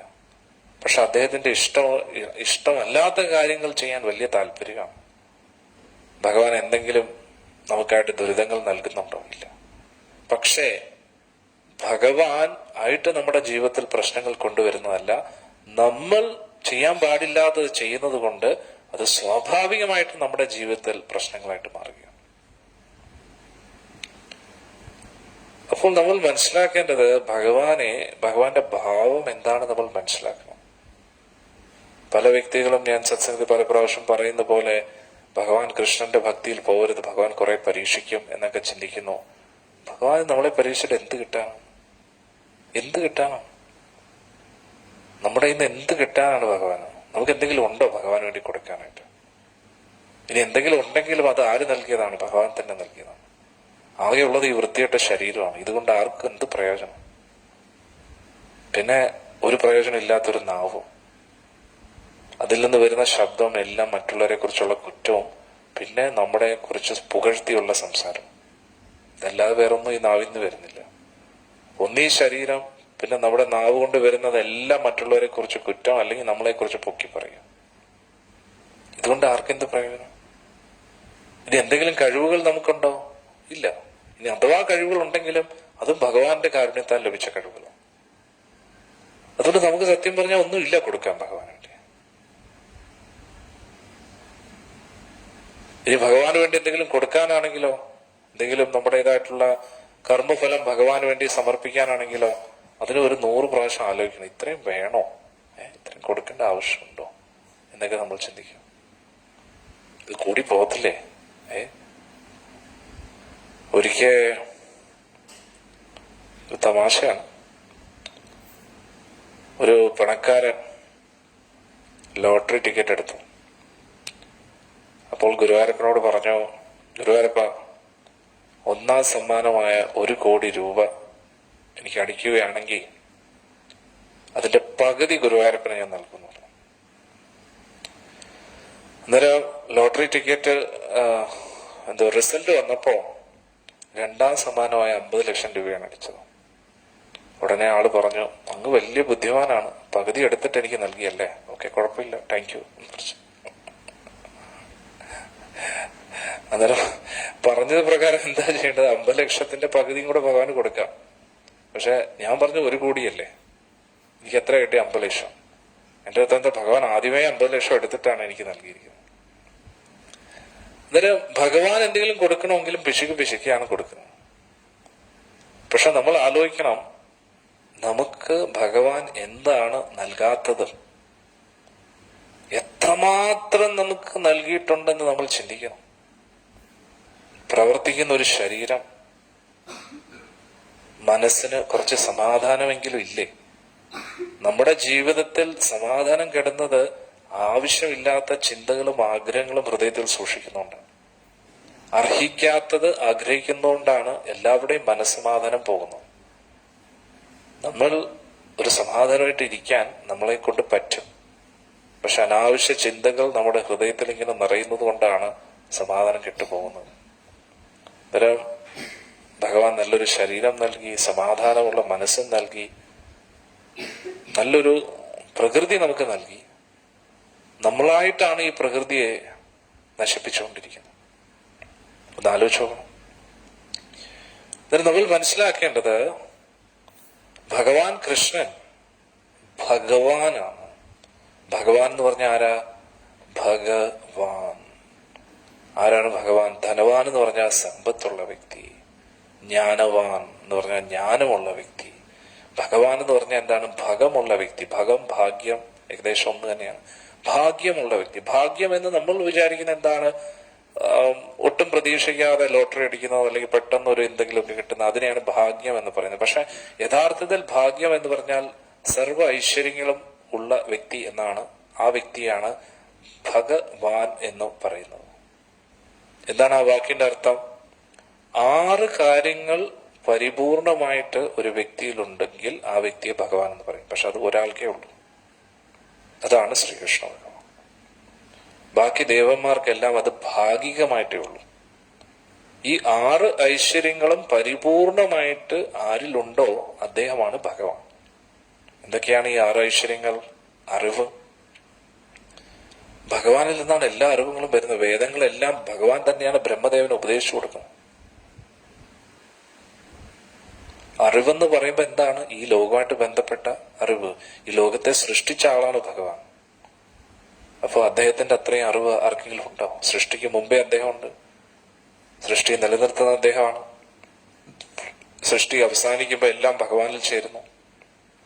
അതുകൊണ്ട് പരിപൂർണമായിട്ടുള്ള അറിവ് ഭഗവാനാണുള്ളത്. ഇനി സമ്പത്തോ? ഈ പ്രപഞ്ചത്തിലുള്ള എല്ലാം അദ്ദേഹത്തിൻ്റെതാണ്. നമ്മുടേതായിട്ടുള്ളതെല്ലാം, ഈ ലോകത്തിലുള്ള എല്ലാവരുടെയും എല്ലാം അദ്ദേഹത്തിൻ്റെതാണ്. അല്ല നമുക്ക് പറയാൻ പറ്റുമോ? ജനനം മുതൽ നമ്മുടെ കയ്യിൽ വരുന്നു, മരണത്തോടുകൂടി എല്ലാം അവസാനിക്കുന്നു. നമ്മുടെ ശരീരം പോലും, നമ്മളിപ്പോ ഏറ്റവും കൂടുതൽ സ്നേഹിക്കുന്ന ഈ ശരീരം മണ്ണിൽ ചേരും, അല്ലെങ്കിൽ ചാമ്പലായി പോവും, പ്രകൃതിയിലങ്ങ് അലിഞ്ഞു ചേരും എന്നുള്ളതാണ്. നമ്മൾ ഏറ്റവും കൂടുതൽ സ്നേഹിക്കുന്ന ശരീരം, ഇതെല്ലാം ഇതിൽ നിന്നല്ലേ വരുന്നു. നമ്മൾ കഴിക്കുന്ന ഭക്ഷണത്തിനനുസരിച്ചല്ലേ ഈ ശരീരം ഇങ്ങനെ കൊഴുത്തിരിക്കുന്നു. ഈ ഭക്ഷണം എവിടുന്ന് വരുന്നു? പ്രകൃതിയിൽ നിന്ന് വരുന്നു. എല്ലാം ഇവിടെ തന്നെ കാണും. നമ്മൾ ഏറ്റവും കൂടുതൽ ഇഷ്ടപ്പെടുന്ന നമ്മുടെ വീട്, അതും മണ്ണിൽ ചേരും ഒരു ദിവസം. മണ്ണിൽ നിന്ന് തന്നെയാണ് അതുണ്ടാക്കിയത്. സിമെന്റ് ആയാലും ശരി, ഇഷ്ടിക വെച്ചാണെങ്കിലും എന്തായാലും ശരി, അതെല്ലാം ഇരുമ്പാണെങ്കിലും എന്താ, എല്ലാം മണ്ണിൽ നിന്നല്ലേ വരുന്നു. നമ്മൾ ഏറ്റവും കൂടുതൽ ഇഷ്ടപ്പെടുന്ന നമ്മുടെ വാഹനം, നമ്മുടെ സ്വത്തുള്ള എല്ലാം മണ്ണിൽ നിന്നാണ് വീണ്ടും മണ്ണിലോട്ട് ചേർന്ന് പോകുന്നത്. പല പല രൂപങ്ങളായിട്ട് നമ്മുടെ മുമ്പിൽ വരികയാണ്. ഇതെല്ലാം ആരുടേതാണ്? ഭഗവാന്റേതാണ്. പല ആൾക്കാരും പറയും ഈശ്വരനുണ്ട്, ഈശ്വരനില്ല എന്ന് പറയുന്നവരും ഈ ലോകം വിട്ടുപോകും. അവരുടെ ജീവിതത്തിൽ എന്താണ് ഇനി മുന്നോട്ട് നടക്കാൻ പോകുന്നത് എന്ന് പോലും അവർക്കറിയത്തില്ല. പക്ഷെ അവർ ഭഗവാനെയാണ് വെല്ലുവിളിക്കുന്നത്. ഈശ്വരനില്ല. പണ്ട് വളരെ ഫേമസ് ആയിട്ടുള്ള ഒരു കപ്പല് തയ്യാറാക്കിയിരുന്നു, ടൈറ്റാനിക് എന്ന് പറയുന്നു. വളരെ ഫേമസ് ആണ്. വലിയൊരു സിനിമയും അതിനെക്കുറിച്ച് വന്നു. ലോകത്തിലെ ഏറ്റവും വലിയ കപ്പലായിരുന്നു ടൈറ്റാനിക് എന്ന് പറയുന്നത്. ആ ടൈറ്റാനിക് ലോഞ്ച് ചെയ്യുന്ന ആ സമയത്ത് അതുണ്ടാക്കിയ ആർക്കിടെക്ട്സ് അവരെല്ലാരും കൂടെ ഒത്തുകൂടി പറഞ്ഞു, ഈശ്വരന് പോലും ഈ കപ്പലിനെ മുക്കാൻ കഴിയില്ലെന്നു. ഈ പ്രപഞ്ചത്തിലെ ഈശ്വരന് പോലും ഈ കപ്പലിനെ മുക്കാൻ കഴിയില്ല. അതായത് അവരുദ്ദേശിച്ച എന്താണ്? അത്രയ്ക്ക് സ്ട്രോങ് ആയിട്ടാണ് ഉണ്ടാക്കിയിരിക്കുന്നത്. അവർക്ക് ഭഗവാൻ ആരാ എന്തോന്നും അറിയത്തില്ല. പക്ഷെ അവരങ്ങ് ഒന്ന് പറഞ്ഞുപോയി. എന്താണ് പറഞ്ഞത്? ഈശ്വരന് പോലും ഈ കപ്പലിനെ മുക്കാൻ കഴിയില്ല എന്നാണ് പറഞ്ഞത്. ആദ്യത്തെ യാത്രയിൽ തന്നെ മുങ്ങി എന്നുള്ളതാണ്. ഇവര് ഭഗവാനെ വെല്ലുവിളിച്ചതല്ല, ഒന്നുമില്ല. അവര് ഉദ്ദേശിച്ച എന്താണ്? ഈ കപ്പൽ അത്രയ്ക്ക് സ്ട്രോങ് ആയിട്ടാണ് ഉണ്ടാക്കിയിരിക്കുന്നത്. എത്ര പ്രകൃതിക്ഷോഭം, എന്ത് പ്രശ്നങ്ങൾ ഉണ്ടായാലും അതിനു വേണ്ടി മുൻകരുതലുകളെല്ലാം എടുത്തിട്ടുണ്ട്. അതുകൊണ്ട് ഈ കപ്പൽ ഒരിക്കലും മുങ്ങത്തില്ല. അത്രയ്ക്ക് മുൻകരുതലുകൾ എടുത്തിട്ടുണ്ടെന്നാണ് ഉദ്ദേശം. അന്നേരം ഇവര് ചുമ്മാ തമാശക്ക് പറഞ്ഞതാണ്, ഭഗവാൻ സീരിയസ് ആയിട്ട് എടുത്തു. ആദ്യത്തെ യാത്രയിൽ തന്നെ ഐസ് നല്ല സ്ട്രോങ് ആയിട്ട് കട്ടിപിടിച്ചിരിക്കുകയായിരുന്നു. കപ്പല് നേരെ ചെന്ന് ഒറ്റയിടി. അന്നേരം വെള്ളത്തിന്റെ മുകളിൽ ഐസ് ഇങ്ങനെ കട്ടയായിട്ടിരിക്കും. പക്ഷെ ഇവര് ചെന്ന് തട്ടിയത് മുകളിലുള്ള ഐസല്ല, അത് നന്നായി അടിയില് നല്ല സ്ട്രോങ് ആയിട്ടിരിക്കുന്ന ഒരു ഇതായിരുന്നു. മുകളിലൊന്നും കണ്ടില്ല അവരിങ്ങനെ കപ്പലിങ്ങനെ വളരെ സ്പീഡിൽ പോവുകയായിരുന്നു. ലാസ്റ്റ് നിമിഷമാണ് കണ്ടത്. മാറ്റൂ മാറ്റൂ മാറ്റൂ എന്ന് പറഞ്ഞപ്പോഴത്തേക്ക് കപ്പൽ ഇങ്ങോട്ട് തിരിയുന്നതിന് മുമ്പേ ഒരു ഭാഗം അങ്ങോട്ട് ഇടിച്ച് കീറി അതങ്ങ് കുത്തി കീറിപ്പോയെന്നുള്ളതാണ്. ഹരേ കൃഷ്ണ. അതും ഐസ് എന്ന് പറയുന്നത് എന്തുവാണ്? വെള്ളമാണ്. ഐസ് കട്ടയൊന്ന് കൈ പിടിച്ചു നോക്കും, കയ്യിൽ എന്തെങ്കിലും കാണുമോ? കൈ തുറക്കുമ്പോ ഒന്നുമില്ല. ഇതാണ് ഭഗവാന്റെ ആയുധം. എന്തെങ്കിലും ഉണ്ടോ എന്ന് വെച്ചാൽ ഒന്നുമില്ല, പക്ഷെ ഉണ്ട്. ഇത് മതി. ഇത്രയും വലിയൊരു കപ്പലിനെ വീഴ്ത്താൻ വെള്ളം മതി ഭഗവാൻ. ഇതാണ് ഭഗവാൻ. വെള്ളത്തിലൂടെ കപ്പൽ പോവുകയാണ്. എന്നിട്ട് എന്താ പറഞ്ഞത്? ഈശ്വരന് പോലും ഈ കപ്പലിനെ മുക്കാൻ കഴിയില്ലെന്നാണ് പറഞ്ഞത്. ഭഗവാൻ അതേ വെള്ളം വെച്ച് തന്നെ ഒരു ആയുധം ഉണ്ടാക്കി. കപ്പല് മൊത്തത്തിൽ കീറിപ്പോയെന്നുള്ളതാണ്. പെട്ടെന്നൊരു സുപ്രഭാതത്തിൽ എല്ലാം കൂടെ തകിടം പറഞ്ഞു. അവർക്ക് അറിഞ്ഞൂടാ എന്ത് ചെയ്യണമെന്ന് അറിഞ്ഞൂടാ. അവസാനം ഈ കപ്പല് മുങ്ങിക്കൊണ്ടിരിക്കുമ്പോ അതിലെ മെയിൻ ക്യാപ്റ്റന് പറയാൻ ഒരു നാണക്കേട്, കപ്പല് താൻ മുങ്ങാൻ പോവുക. എന്ത് പറയാ? അങ്ങനെ കുറെ കൺഫ്യൂഷനായി. വലിയൊരു അപകടമായിരുന്നു. ഞാൻ പറഞ്ഞു വന്നത്, നമ്മൾ എത്ര ഭഗവാൻ ഇല്ലെന്ന് പറഞ്ഞാലും ഭഗവാൻ ഉണ്ട് എന്നതിന്റെ തെളിവാണ് ഇതൊക്കെയാണ്. അന്നേരം ഭഗവാൻ, ഈ പ്രപഞ്ചത്തിലുള്ള എല്ലാത്തിന്റെയും അറിവ് ഭഗവാനുണ്ട്. കാരണം ഭഗവാനാണ് ഇതിനെ സൃഷ്ടിച്ചത്. ഈ പ്രപഞ്ചത്തിലുള്ള എല്ലാം അദ്ദേഹത്തിൻ്റെതാണ്. ഇതാണ് രണ്ട് ഗുണങ്ങൾ, രണ്ട് ഐശ്വര്യങ്ങൾ ഭഗവാന്റെ. ഇനി അടുത്തത് കീർത്തി, യശസ്. ഭഗവാനെ പോലെ പ്രശസ്തനായിട്ട് ഈ ലോകത്ത് വേറെ ആരുമില്ല. നമ്മൾ പൊതുവെ വിചാരിക്കാം, നമ്മുടെ ഭാരതത്തിലല്ലേ ഭഗവാനെ കുറിച്ച് അറിവുള്ളത്. അമേരിക്കയിലും അവിടെയൊക്കെ ഇപ്പോ ശരിയാ, പ്രഭുപാജിയുടെ കാരുണ്യത്താൽ എല്ലാവരും അറിഞ്ഞു, ഹരേ കൃഷ്ണ പ്രസ്ഥാനം വ്യാപിച്ചുകൊണ്ടിരിക്കുന്നു. അതിനു മുമ്പേ ആർക്കും അറിയത്തില്ലല്ലോ. ഇനി അറിയാമെങ്കിലും അധികം പേർക്ക് അറിയത്തില്ലല്ലോ എന്നൊക്കെ നമ്മൾ വിചാരിക്കും. പക്ഷേ നമ്മൾ ഈ ചെറിയ ലോകത്തെ കുറിച്ച് മാത്രം ചിന്തിക്കരുത്. ഇതിനപ്പുറത്തും നമുക്ക് കാണാൻ കഴിയാത്ത ഒരുപാട് ലോകങ്ങളുണ്ട്. അവിടെയൊക്കെ മനുഷ്യരെക്കാട്ടിയും ശക്തരായിട്ടുള്ള വ്യക്തികൾ താമസിക്കുന്ന സ്ഥലങ്ങളാണ്. അവിടെയുള്ളവർക്കും ഭഗവാനെ അറിയാം. 14 ലോകങ്ങളിലും ഭരിക്കുന്ന ദേവന്മാർക്കും ഭഗവാനാണ് അവരുടെ സ്വാമി. ഈ പ്രപഞ്ചത്തെ മുഴുവൻ സൃഷ്ടിച്ച ബ്രഹ്മദേവന്റെ സ്വാമി ഭഗവാനാണ്. സരസ്വതി ദേവിയുടെ സ്വാമി ഭഗവാനാണ്. ലക്ഷ്മി ദേവിയുടെ സ്വാമി ഭഗവാനാണ്. ഈ പ്രപഞ്ചത്തിലെ എല്ലാ ശക്തികളുടെ മായാശക്തിയുടെ മായാപതി ഭഗവാനാണ്. മഹാദേവന്റെ പതി ഭഗവാനാണ്. അന്നേരം ഈ പ്രപഞ്ചത്തിലുള്ള എല്ലാവരുടെയും പതി ഭഗവാൻ. അഖില കോടി ബ്രഹ്മാണ്ട നായകൻ. ഒരു ബ്രഹ്മാണ്ടങ്ങളല്ല, എല്ലാ ബ്രഹ്മാണ്ടങ്ങളുടെയും നായകൻ ഭഗവാൻ. അതുകൊണ്ട് എന്താണ്? ഭഗവാൻ കീർത്തിമാനാണ്. ഈ പ്രപഞ്ചത്തിലെ എല്ലാ ബ്രഹ്മാണ്ടങ്ങളിലും ഭഗവാനെ അറിയാം. അതിനപ്പുറത്തായിട്ടുള്ള വൈകുണ്ഠ ലോകങ്ങളിൽ, അതിന് ഏറ്റവും പരമോന്നതമായിട്ടുള്ള ഗോലോക വൃന്ദാവനത്തിലും ഭഗവാനെ അറിയാം. ഭഗവാന്റേതാണ്. ഭഗവാനാണ് മെയിൻ നായകൻ. അതുകൊണ്ട് അറിവിന്റെ കാര്യത്തിൽ ഭഗവാനെ വെല്ലാൻ ആരുമില്ല. സമ്പത്തിന്റെ കാര്യത്തിലാണെങ്കിലും, കാരണം എല്ലാം ഭഗവാന്റേതാണ്. ഭഗവാൻ കീർത്തിമാനുമാണ്. ഇനി ശക്തിയുടെ കാര്യത്തിലോ എല്ലാം അദ്ദേഹത്തിന്റെയാണ്. ഒരു നിമിഷം കൊണ്ട് അദ്ദേഹത്തിന് എന്തും ചെയ്യാൻ കഴിയും. നമ്മളിവിടെ ഗോവർദ്ധനം കണ്ടില്ലേ? ഭഗവാൻ ഗോവർദ്ധന പർവ്വതം 7 ദിവസം 7 രാത്രിയാണ് 7 വയസ്സുള്ള പ്രായത്തിൽ ഭഗവാൻ ഇടത് കൈയിലെ ചെറിയ വിരലിൽ ഉയർത്തുന്നു.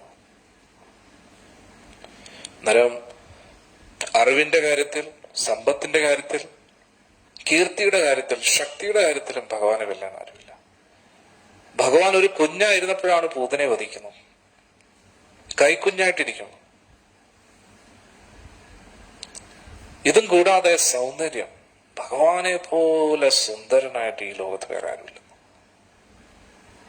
കന്ദർപ്പ കോടി കമനീയ വിശേഷ ശോഭ കോടാനുകോടി കന്ദർപ്പന്മാർ. കന്ദർപ്പൻ എന്ന് പറഞ്ഞാൽ എന്താ?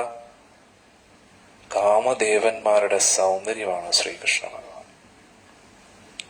നമ്മൾ കൃഷ്ണനെ കുറിച്ച്, കൃഷ്ണന് കറുപ്പ് നിറമാണെന്ന് പറയും. അങ്ങനെ കുറെ പാട്ടുകളുണ്ട്. കൃഷ്ണൻ, എന്തേ കൃഷ്ണൻ ഇത്രയും കറുപ്പ് നിറം എന്നൊക്കെ പാടും. എന്നിട്ട് നമ്മൾ വിചാരിക്കും, കറുപ്പുണ്ടെങ്കിൽ പിന്നെ എങ്ങനെയാണ് സുന്ദരനാവുന്നത് എന്ന് നമ്മൾ ചിന്തിക്കാറ്. അതിന്റെ അർത്ഥം കറുപ്പിന്റെ സൗന്ദര്യം ഇല്ല എന്നല്ല കേട്ടോ. പക്ഷെ പൊതുവെ ആൾക്കാർ അങ്ങനെയാണ് ചിന്തിക്കുന്നത്.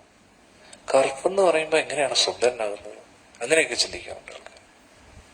പക്ഷെ നമ്മൾ ഉദ്ദേശിക്കുന്ന കറുപ്പല്ല കൃഷ്ണ. ഭഗവാന്റെ നിറം ഭഗവാന് മാത്രമേ ഉള്ളൂ. നമ്മൾ നമ്മുടേതായിട്ടുള്ള രീതിയിൽ ഇങ്ങനെ പാട്ടുണ്ടാക്കുന്നതാണ്. എന്തേ കൃഷ്ണൻ ഇത്ര കറുപ്പ് നിറം? കാളിന്തിയിൽ കുളിച്ചത് കൊണ്ടാണോ, അതോ കാളിയുടെ മുകളിൽ നൃത്തം ചെയ്തുകൊണ്ടാണോ? ഇതൊന്നും ആധികാരികമായിട്ടുള്ള പാട്ടുകളല്ല. അതാണ് ആദ്യം മനസ്സിലാക്കേണ്ടത്. ഭഗവാന് ഒരിക്കലും കംപ്ലൈന്റ് പറഞ്ഞിട്ടില്ല. ഭഗവാൻ കൃഷ്ണൻ യശോദാമ്മയുടെ അടുത്ത് ചോദിക്കുന്നതായിട്ട് നോർത്ത് ഇന്ത്യയിൽ ഒരു പാട്ടുണ്ട്. എന്തുവാ?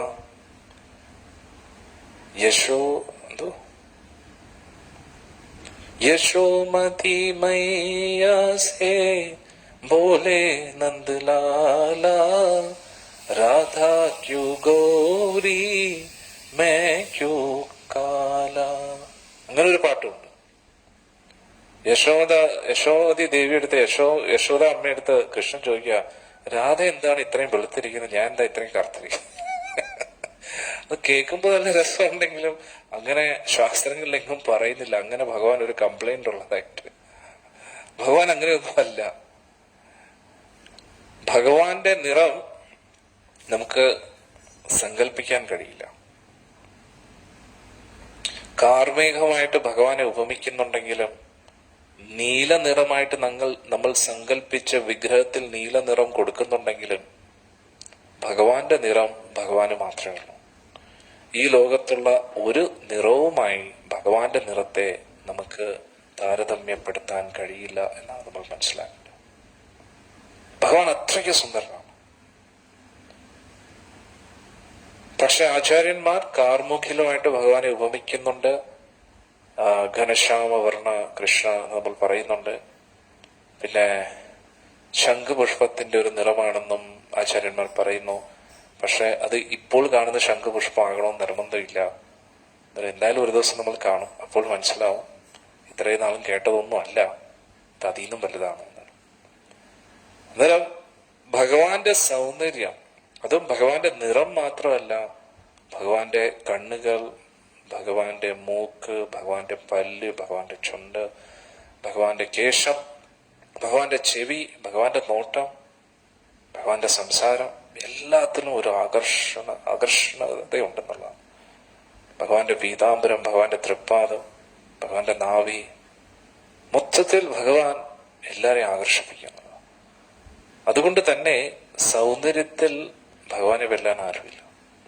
അതുകൊണ്ട് അറിവിന്റെ കാര്യത്തിലും സമ്പത്തിന്റെ കാര്യത്തിലും കീർത്തിയുടെ കാര്യത്തിലും ശക്തിയുടെ കാര്യത്തിലും സൗന്ദര്യത്തിന്റെ കാര്യത്തിലും ഭഗവാനെ വെല്ലാൻ ആരുമില്ല. ഇനി ആറാമത്തെ ഏറ്റവും പ്രധാനപ്പെട്ട ഗുണം എന്ന് പറഞ്ഞാൽ വിരക്തി.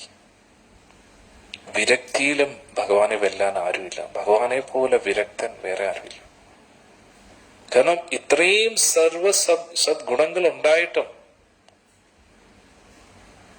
ഭഗവാൻ പാർത്ഥന്റെ സാരഥിയാകാൻ തയ്യാറായിരിക്കുക. ഭഗവാൻ പശുക്കളെ മേയിച്ച് നടക്കുക, ഓടക്കുള്ളൂതി നടക്കുക, ഗോപികമാരായിട്ട് കളിച്ചും രസിച്ച് നടക്കുകയാണ്. അന്നേരം ഇത്രയും ഗുണങ്ങൾ ഉണ്ടായിട്ടും ഭഗവാൻ വിരക്തനുമാണ്. ആ വിരക്തി എന്ന ഗുണവും കൂടെ ചേർത്ത് കഴിഞ്ഞാൽ ഭഗവാനെ ഭഗവാൻ എന്ന് വിളിക്കും. കാരണം എന്താ?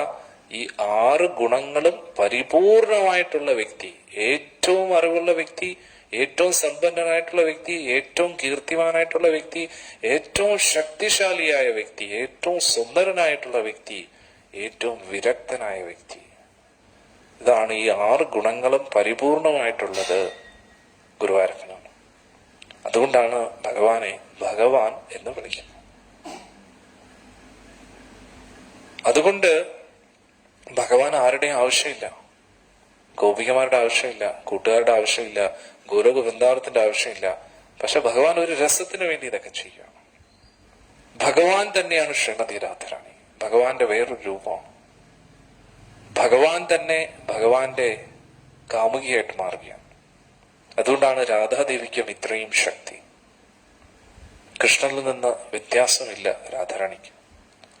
ഭഗവാൻ തന്നെ ഭഗവാന്റെ കാമുകിയായിട്ട് മാറുകയാണ്. അതാണ് ശ്രീമതി രാധാദേവി.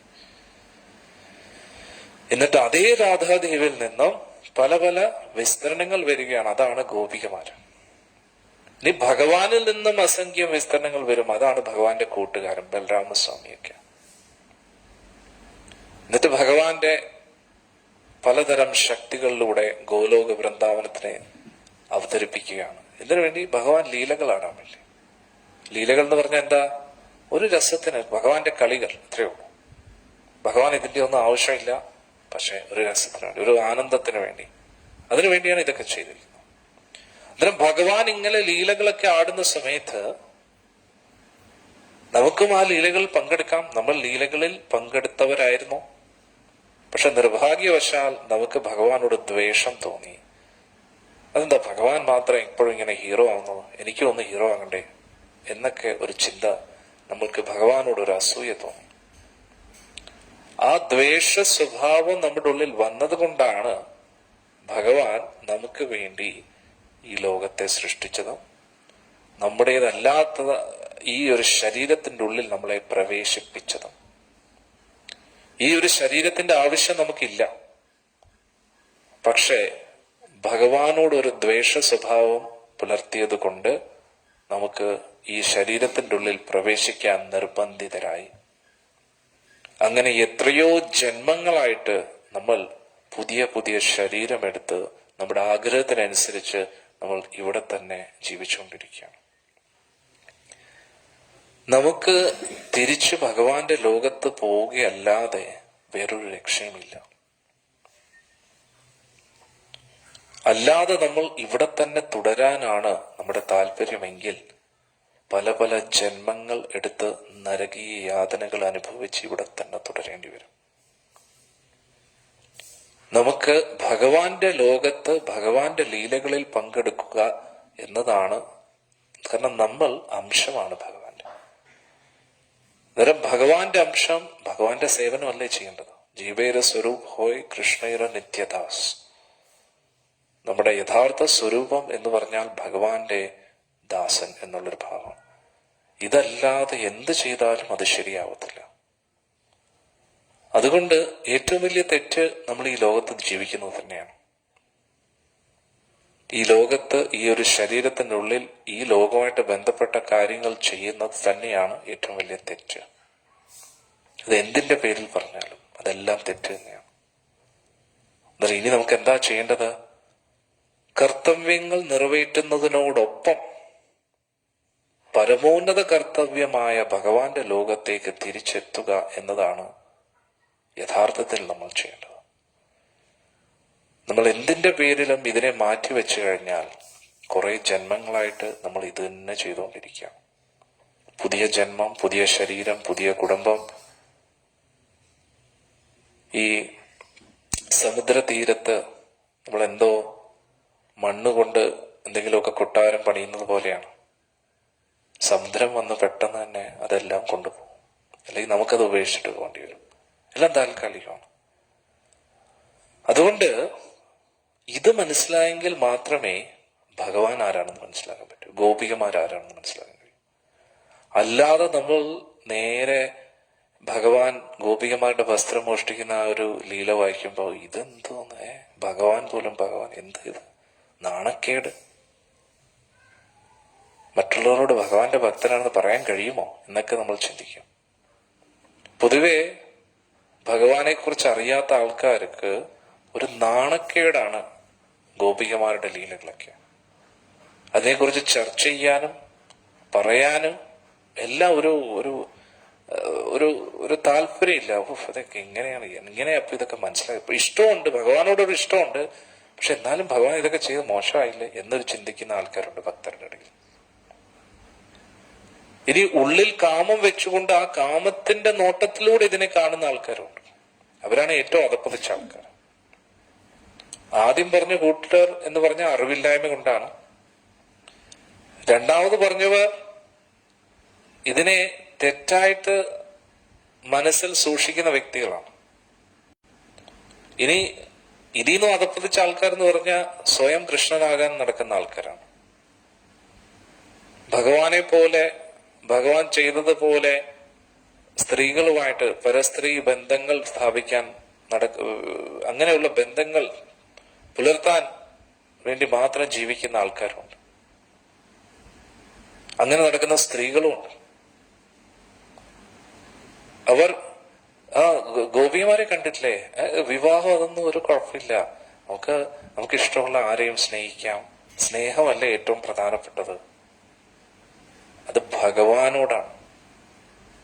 നമ്മൾ ഈ ലോകത്തിൽ ജീവിക്കുമ്പോൾ ധർമ്മം പാലിക്കണം, അധർമ്മം ചെയ്യാൻ പാടില്ല. ഇതൊരു അധർമ്മമാണെങ്കിൽ പിന്നെ എന്തുകൊണ്ടായിരിക്കും ശുകദേവ ഗോസ്വാമി പരീക്ഷത്തിനോട് ഇത് ചർച്ച ചെയ്യുന്നത്? എന്തുകൊണ്ടാണ് ശ്രീമദ് ഭാഗവതം എന്ന് പറയുന്ന ഇത്രയും അമല പുരാണം, മാലിന്യമില്ലാത്ത പുരാണം, അതിൽ രാസലീല എന്തുകൊണ്ട് ചർച്ച ചെയ്യപ്പെടുന്നു? എന്തുകൊണ്ട് ഭഗവാനും ഗോപികമാരെയും ഉദ്ധവരെ പോലുള്ള ശ്രേഷ്ഠരായിട്ടുള്ള ജ്ഞാനികൾ ഗോപികമാരുടെ ഭക്തിയാണ് പരമോന്നത ഭക്തി എന്ന് പറയുന്നത്?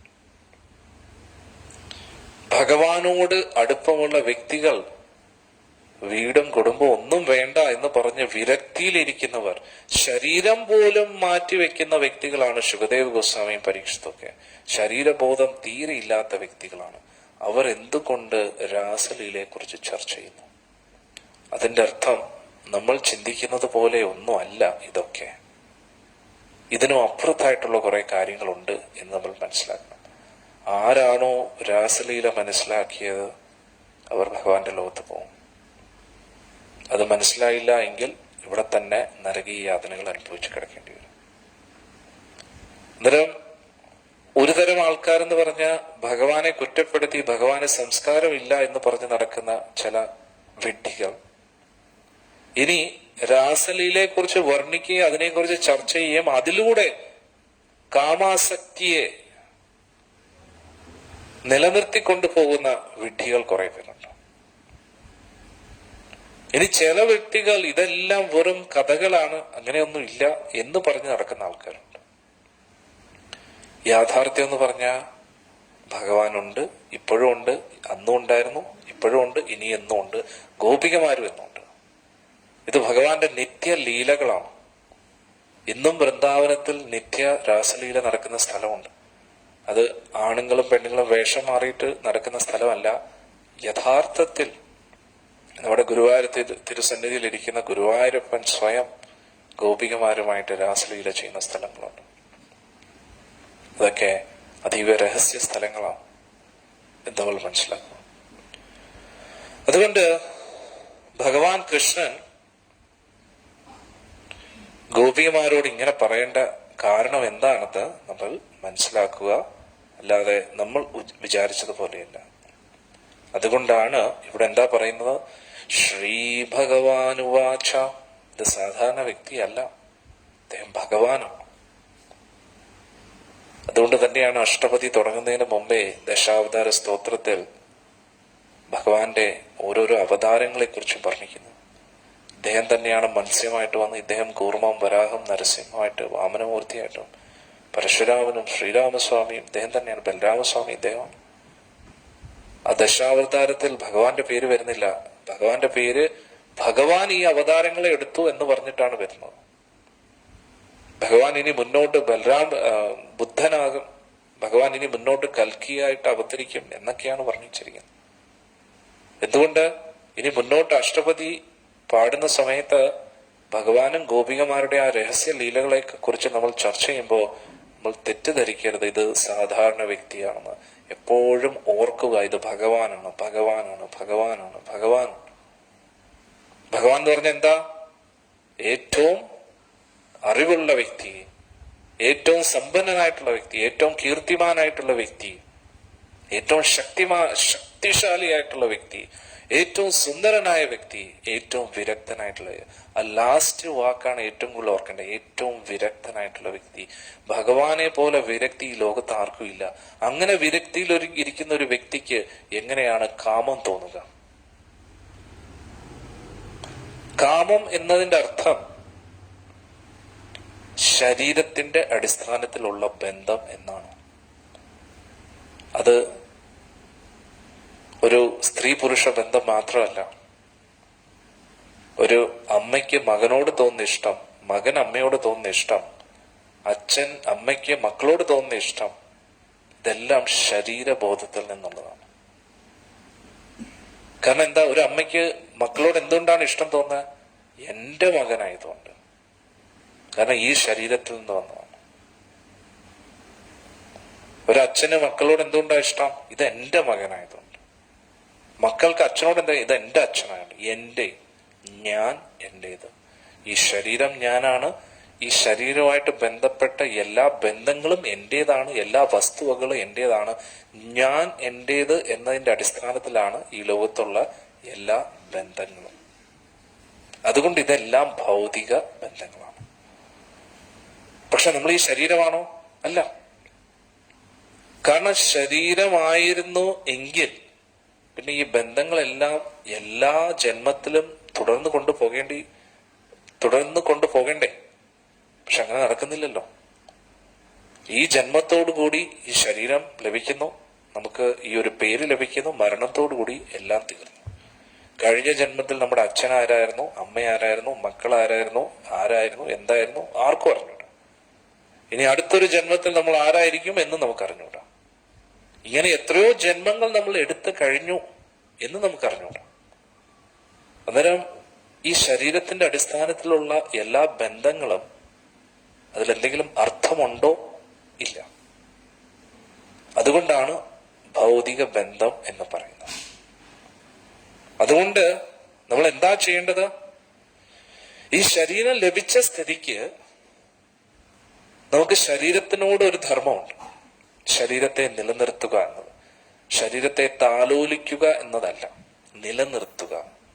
ശരീരത്തെ നിലനിർത്താൻ വേണ്ടി ഭക്ഷണം കഴിക്കാം, ശരീരത്തിന് വിശ്രമം ആവശ്യമാണ്, അതൊക്കെ ഓക്കെയാണ്.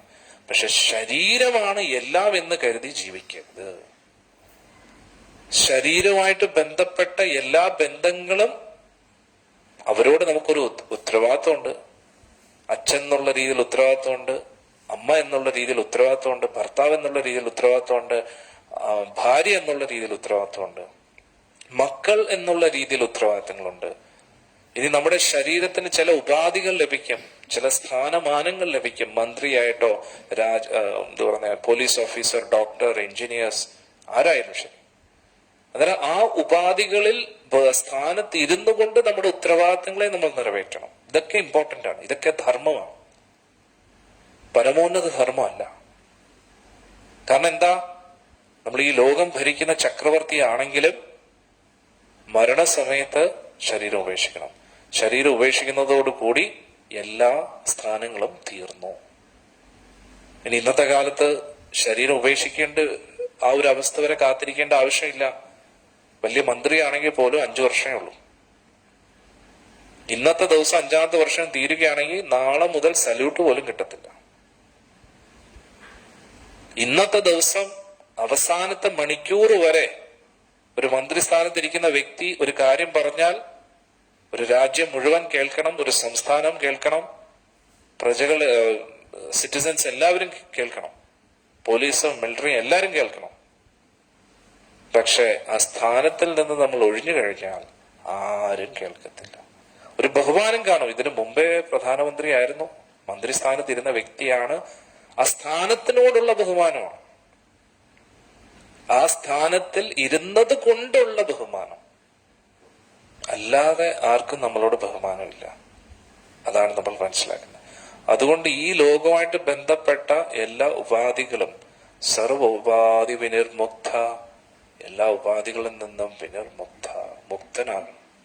ഇതെല്ലാം നമ്മുടെ മനസ്സിലാണ്. ഞാൻ ഇതാണ്, ഞാൻ അതാണ്, ഞാൻ രാജാവാണ്, ഞാൻ അച്ഛനാണ്, ഞാൻ അമ്മയാണ്, ഞാൻ ഭാര്യ, ഞാൻ ഭർത്താവ്, ഞാൻ മകൻ, ഞാൻ മലയാളി, ഇതെല്ലാം നമ്മുടെ ശരീരത്തിന്റെ അടിസ്ഥാനത്തിലുള്ള മായയാണ്. ഇതിനപ്പുറത്താണ് രാസലീല. ഭഗവാൻ കൃഷ്ണൻ ഒരു ശരീരത്തിനകത്ത് ഇരിക്കുന്നത് കൊണ്ടല്ല കൃഷ്ണനായിട്ടിരിക്കുന്നത്. ഭഗവാൻ കൃഷ്ണൻ ജനിക്കുന്നതിന് മുമ്പേയും കൃഷ്ണനാണ്, ഭഗവാൻ ഇവിടുന്ന് പോകുന്നതിന് ശേഷവും കൃഷ്ണനാണ്, ഇതിനിടയിലും കൃഷ്ണനാണ്. കൃഷ്ണൻ എന്നും കൃഷ്ണൻ തന്നെയാണ്. കൃഷ്ണൻ ഒരു മാറ്റമില്ല. കൃഷ്ണന് വൃദ്ധാവസ്ഥയില്ല. ഈ ഒരു ജന്മത്തിന്റെ ഉള്ളിൽ തന്നെ, ജനനം മുതൽ മരണത്തിന്റെ ഇടയിൽ പോലും നമ്മുടെ ഈ ശരീരം അതേപോലെ നിലനിൽക്കാറില്ല. രോഗബാധിതരാകാറുണ്ട് നമ്മൾ. ശരീരം മാറിക്കൊണ്ടിരിക്കുന്ന വൃദ്ധാവസ്ഥ നമ്മളെ ഇങ്ങനെ വലിച്ചങ്ങോട്ട് ശരീരത്തെ ശോഷിപ്പിച്ചുകൊണ്ടിരിക്കുന്നു. ശരീരം ക്ഷയിച്ചുകൊണ്ടിരിക്കുന്നു. കണ്ണിന്റെ കാഴ്ച മങ്ങിത്തുടങ്ങുന്നു. കേൾവിശക്തി കുറയുന്നു. കൈകാലുകളുടെ ആ ഊർജം നഷ്ടപ്പെട്ടുകൊണ്ടിരിക്കുന്നു. എല്ലുകൾക്ക് പ്രശ്നങ്ങൾ സംഭവിക്കുന്നു.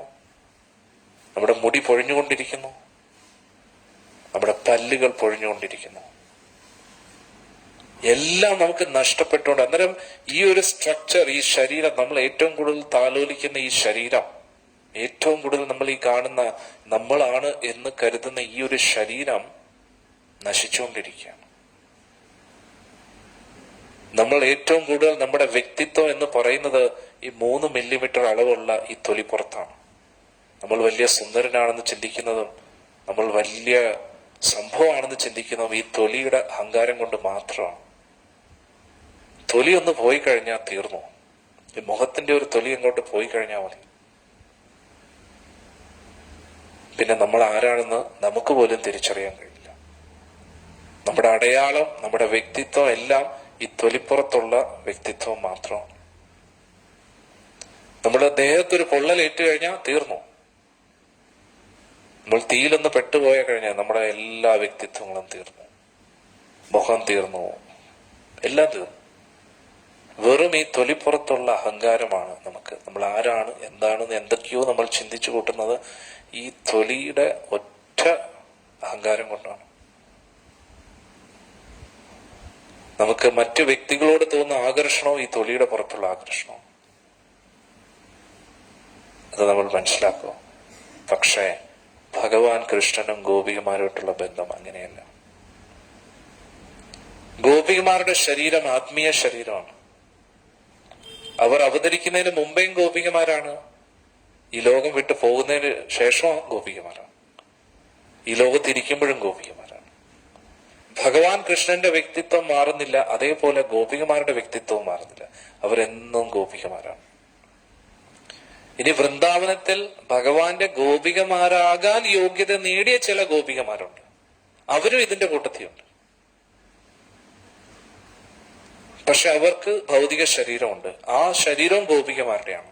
പക്ഷേ അവർ ഭഗവാനുമായിട്ട് ബന്ധപ്പെടുന്ന സമയത്ത് അവരുടെ ശരീരത്തെ ഉപേക്ഷിച്ച് ആത്മാവാണ് ഭഗവാന്റെ രാസലീലയിൽ പണ്ട്. ഇതാണ് നമ്മൾ മനസ്സിലാക്കേണ്ടത്.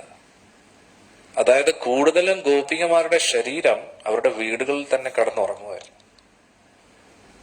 ഭഗവാൻ കൃഷ്ണൻ ഓടക്കുള്ളിൽ ഊതുമ്പോ അവരുടെ ആത്മാവാണ് ഇറങ്ങി ഭഗവാന്റെ ലീലയിൽ പങ്കെടുക്കുന്നത്. ഇതും നമ്മൾ മനസ്സിലാക്കണം. ഇനി ഭഗവാന്റെ നിത്യ പാർഷദരായിട്ടുള്ള ശ്രീമതി രാധാറാണിയുടെ അംശങ്ങളായിട്ടുള്ള ഗോപികമാർ, അവർക്ക് വേറൊരു ശരീരം എടുക്കേണ്ട ആവശ്യമില്ല.